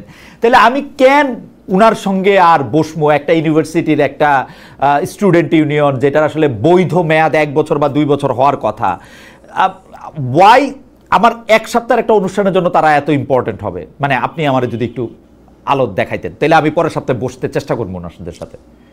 আচ্ছা, আপনি কেন জানেন যে এই 3 জন কি বলবেন? এটা আপনি আগেই জানেন, কারণ তাদেরকে তো আপনি গত 12 মাস কথা বলতে দেখেছেন, বিতর্ক করতে দেখেছেন, বিতর্কের অংশ হতে দেখেছেন। তারা কিন্তু আমাদের কাছে এখন পরিচিত। আপনি একবার খেয়াল করুন, এই যে গণ অভ্যুত্থানের তরুণদের নিয়ে যত আলোচনা হয়েছে, বাংলাদেশের আর কোনো রাজনৈতিক দলকে এত বিতর্ক, এত সমালোচনা, এত আলোচনার অংশ হতে হয় নাই। আপনি খেয়াল করে দেখেন। আমি কিন্তু মনে করি যে ওরা যেহেতু নতুন, ওরা ফ্রেশ, এবং আমাদের কারো কারো কষ্ট হচ্ছে মেনে নিতে যে ওরা সেন্টার স্টেজে চলে এসছে, মূল রাজনীতিতেও ডাকসুতেও। কিন্তু যেই জায়গাটা আপনি আরেকটা জিনিস খেয়াল করবেন, 16 বছর তো বিরাজনীতিকরণ হয়েছে, সেখানে তো রাজনীতি কোনো চর্চা হয়নি, দলীয় রাজনীতিরও হয়নি, আদর্শের রাজনীতিরও হয়নি। এরা কিন্তু কেন বিভিন্ন পাঠাগারে গেছে, বিভিন্ন আপনার বৈঠকে আয়োজনে গেছে, কেন জামাত শিবিরের কাছে গেছে? বিকজ আপনি তো তাদেরকে কোনো নিয়মতান্ত্রিক আশ্রয়ে থাকতে দেননি। এটা একটা অদ্ভুত। আসলে আমার ডিসকন্টেন্টটা অন্য জায়গায়। আমি আপনার বলি, আমি উনাদেরকে গত 12 মাস ধরে শুনতেছি জাতীয় রাজনীতির প্রেক্ষাপটে কথা বলার জন্য। জাতীয় রাজনীতির প্রেক্ষাপটে উনারা অ্যাক্টর, কখনো কখনো হিরো, বা বেশিরভাগ সময় হিরো। কিন্তু উনারা যখন ডাকসুতে ইলেকশন করতে আসছেন, উনারা যদি ডাকসুতে আমাকে ইউনিভার্সিটি, স্টুডেন্টস ইউনিয়ন, ভবিষ্যতের রাজনীতি, মানুষের, ছাত্রদের, ওইটার ক্ষেত্রে ওইটা কি খুব বেশি বলতেছেন? আমি বলতেছি উনাদেরকে এখনো আমি সেন্ট্রাল রাজনৈতিক নেতাই দেখতে পাচ্ছি, ছাত্র নেতা না। উনি মানে সাদিক কাইম কথা বললে আমার কাছে মনে হচ্ছে যে একটা তরুণ শফিকুর রহমান সাহেব কথা বলতেছে, একটা তরুণ মির্জা ফখরুল ইসলাম আলমগীর আমি আবিদুল ইসলাম সাহেবের মধ্যে দেখছি, কারণ আমি তারেক সাহেবকে অনেকদিন দেখি না। তো এইটার থেকে আমার মানে এইটা তো আমি চাই নাই আসলে। মানে ওরা যদি যেমন বড় প্রতিষ্ঠানে কাজ করলে আমরা একটা ছোট ছোট তাহা উহা হই, ওইটা তো আমরা চাই নাই, কিন্তু তাদের মধ্যে তো আমি ওইটাই দেখি। আপনি একদম রাইট। এবং তারা কি হয়েছে, অ্যাট দ্য এজ অফ 25 তারা তো কেউ কেউ জাতীয় পর্যায়ের আলোচিত ব্যক্তিত্ব হয়ে গেছেন, এমনকি উমামা ফাতেমা। কাজেই এখন কিন্তু তাদের মাপে নিজেকে ছোট করে ডাকসুতে আসতে হচ্ছে। তারা তো এর আগে জাতীয় নেতা হয়ে গেছেন, জাতীয় বিষয়ে বক্তৃতা দিয়েছেন, নীতি নির্ধারণী পর্যায়ে আলোচনা করেছেন। আপনি যে তিনজনের নাম বললেন বা আমি একজনের নাম বললাম, এখন এটি আর ছাত্রত্বের মতো যাচ্ছে না। তাদের এখন মাল্টিপল হ্যাট হয়ে গেছে। সে দিনের বেলা একসময় বলছে আমি ডাকসুর, একসময় বলছে আমি নাগরিক পার্টির, একসময় বলছে আমি জাতীয়তাবাদী দল অথবা জামাতে ইসলামীর লোক। এটি কিন্তু আছে, এটিও একটি বাস্তবতা। আগে আমরা কি দেখতাম, তারা ছাত্র নেতা, তারা ডাকসুর প্রতিনিধি হন, কোনো এক সময় বড় দলে যান, ওই ধারাবাহিকতা এখানে রক্ষা করা হচ্ছে না। এইখানে বরঞ্চ রিভার্স হয়ে গেছে। জাতীয় স্টুডেন্ট পর্যায়ে আপনি জাহাঙ্গীরনগরের কথা বলি, ধরেন আরিফ সোহেল বলে একজন নেতা আছে, ও তো আমার কাছে পরিচিতই হয়েছে একজন জাতীয় নেতা হিসাবে। ও গণ অভ্যুত্থানের সময় জাতীয় পর্যায়ে কথা বলেছে, টকশোতে অংশ নিয়েছে। এখন ওকে হয়তো আবার জাকসুর জুতায় পা দিয়ে স্টুডেন্ট ভাব করে আমার সাথে কথা বলতে হবে। এটি কিন্তু কঠিন, মেনে নেওয়া কঠিন। আমি সেইটাই বলতেছিলাম। আচ্ছা, শেষ প্রসঙ্গ, মানে এই প্রসঙ্গেই শেষ প্রশ্ন, সেটা হচ্ছে যে কেউ বলতেছেন যে এইবারের ডাকসুর ইলেকশন দিয়ে জাতীয় রাজনীতি বা ভোট যদি নাও হয়, জাতীয় মানস গঠনটা অনেকটা বোঝা যাবে। আপনিও কি তাই মনে করেন? আমি আমারটা আগে বলে রাখি, আমি তা মনে করি না। মানে নানা কারণেই মনে করি না। এটা আমি আপনার সাথে আরেকদিন আলোচনা করলে হয়তো এটা বলতে পারবো। আপনার কাছে কি মনে হয় সেটা একটু জানতে চাই। আমিও তা মনে করি না। দেখুন, আমাদের অনেক সময় হয় কি, অ্যাসেসমেন্টের প্রবলেম হয়। আমরা অনেক সময় সারফেস লেভেল সিমটম দিয়ে কোনো কিছুকে অ্যাসেস করে ফেলি। এটি বাংলাদেশের জাতীয় রাজনীতির বা ভবিষ্যৎ রাজনীতির প্রতিচ্ছবি হিসাবে ডাকসু গড়ে উঠবে বা আমাদের সামনে হাজির হবে, এটি অত্যন্ত মানে অতিরিক্ত প্রত্যাশা। এটি তা হবে না, বরং অনেক অনিয়মের ভেতরে, রাজনীতিহীনতার ভেতরে একটি সফল গণ অভ্যুত্থানের পরে কি চরিত্রের ডাকসু আসবে এটা আমরা তখন বুঝতে পারবো। আমি সেদিন মধুর ক্যান্টিনে গিয়েছিলাম এই খোঁজ খবর নিতেই, তখন দেখলাম যে হলগুলোতে শিবিরের যে আধিক্য, এবং তারা কখনো ছাত্রলীগ, কখনো শিবির, কখনো মাঝামাঝি, তারা হলগুলোতে কিন্তু এই যে ওয়াটার ফিল্টার ইত্যাদি দিয়ে এসে তারা কিন্তু একটা জায়গা করে নিয়েছেন। এখন তার প্রতিচ্ছবি কি ডাকসুর মূল নেতৃত্বে পড়বে কিনা, এবং জামাত শিবিরের মতো একটি দল ঢাকা বিশ্ববিদ্যালয়ে সামনের কাতারে চলে আসবে কিনা, এরকমও কিছু নতুনত্বের জন্য আপনাকে অপেক্ষা করতে হবে। কেননা 16 বছরে তো আপনি বিএনপিকে ওখানে ঢুকতে দেন নাই, ছাত্রদল দেখা মাত্র তো আপনি তাড়িয়ে দিয়েছেন। শিবির কিন্তু ক্যামোফ্লেজড হয়ে সেখানে ঢুকে গেছিল। আবার গণ অভ্যুত্থানের শক্তি কিন্তু যেভাবে লক্ষ লক্ষ মানুষ রাস্তায় নেমেছে, তাদের সংগঠন কিন্তু সেরকম স্ট্রং না। কাজেই এবং গত 1 বছরের যত ধরনের দুষ্কর্ম সব মিলিয়ে আমরা দেখার অপেক্ষায়। আমি প্রায় বলে থাকি, একটা নির্বাচনের সবচেয়ে বড় সৌন্দর্য হচ্ছে অনিশ্চয়তা। ওকে, এটি ঘটতে যাচ্ছে। আপনি বাজি ধরলে কার পক্ষে ধরতেন? ভিপি বলবেন নাকি আশরাফ ভাই? বেটিং করলে না, আমি খুব খুশি হতাম উমামা ফাতেমা বিজয়ী হলে ভিপি হিসাবে। কিন্তু আমি সেদিন খুঁজতে গিয়ে দেখলাম নারী নেতৃত্বের ব্যাপারে, ডাকসুর ব্যাপারে, যদিও আমাদের 2জন ভিপি আগে ছিলেন নারী, একজন আমার সরাসরি শিক্ষকও ছিলেন, কিন্তু আমি পাল্লা হয়তো এখনো পর্যন্ত তত শক্ত দেখছি না। আপনি যেটি বললেন যে আমিও তাই মনে করি, একটা নির্বাচনের সবচেয়ে বড় হচ্ছে অনিশ্চয়তা। যে অনিশ্চয়তার আনন্দ থেকে আমরা গত 15-17 বছর একদমই বঞ্চিত ছিলাম। আমার মনে পড়ছে যে আমার শিক্ষক বন্ধু ফাহমিদুল হক একবার বলছিলেন যে সাবধানে 302টা না হয়ে যায়, এমনভাবে ইলেকশনের রেজাল্ট আসতেছিল। তো আমরা একটা প্রতিদ্বন্দ্বিতামূলক নির্বাচন চাই। এবং আশা ভাই, অনেক ধন্যবাদ। আপনার সাথে অনেক লম্বা সময় কথা বললাম, অনেক বিষয় নিয়ে কথা বললাম, এবং আপনার সাথে কথা বলা সবসময় আনন্দদায়ক। আপনি আমাদের অনেক অনেক শুভেচ্ছা এবং ধন্যবাদ জানবেন। দর্শকদের অনেক ধন্যবাদ, অনেক দর্শক ছিলেন আমাদের সঙ্গে। ধন্যবাদ খালেদ। জি।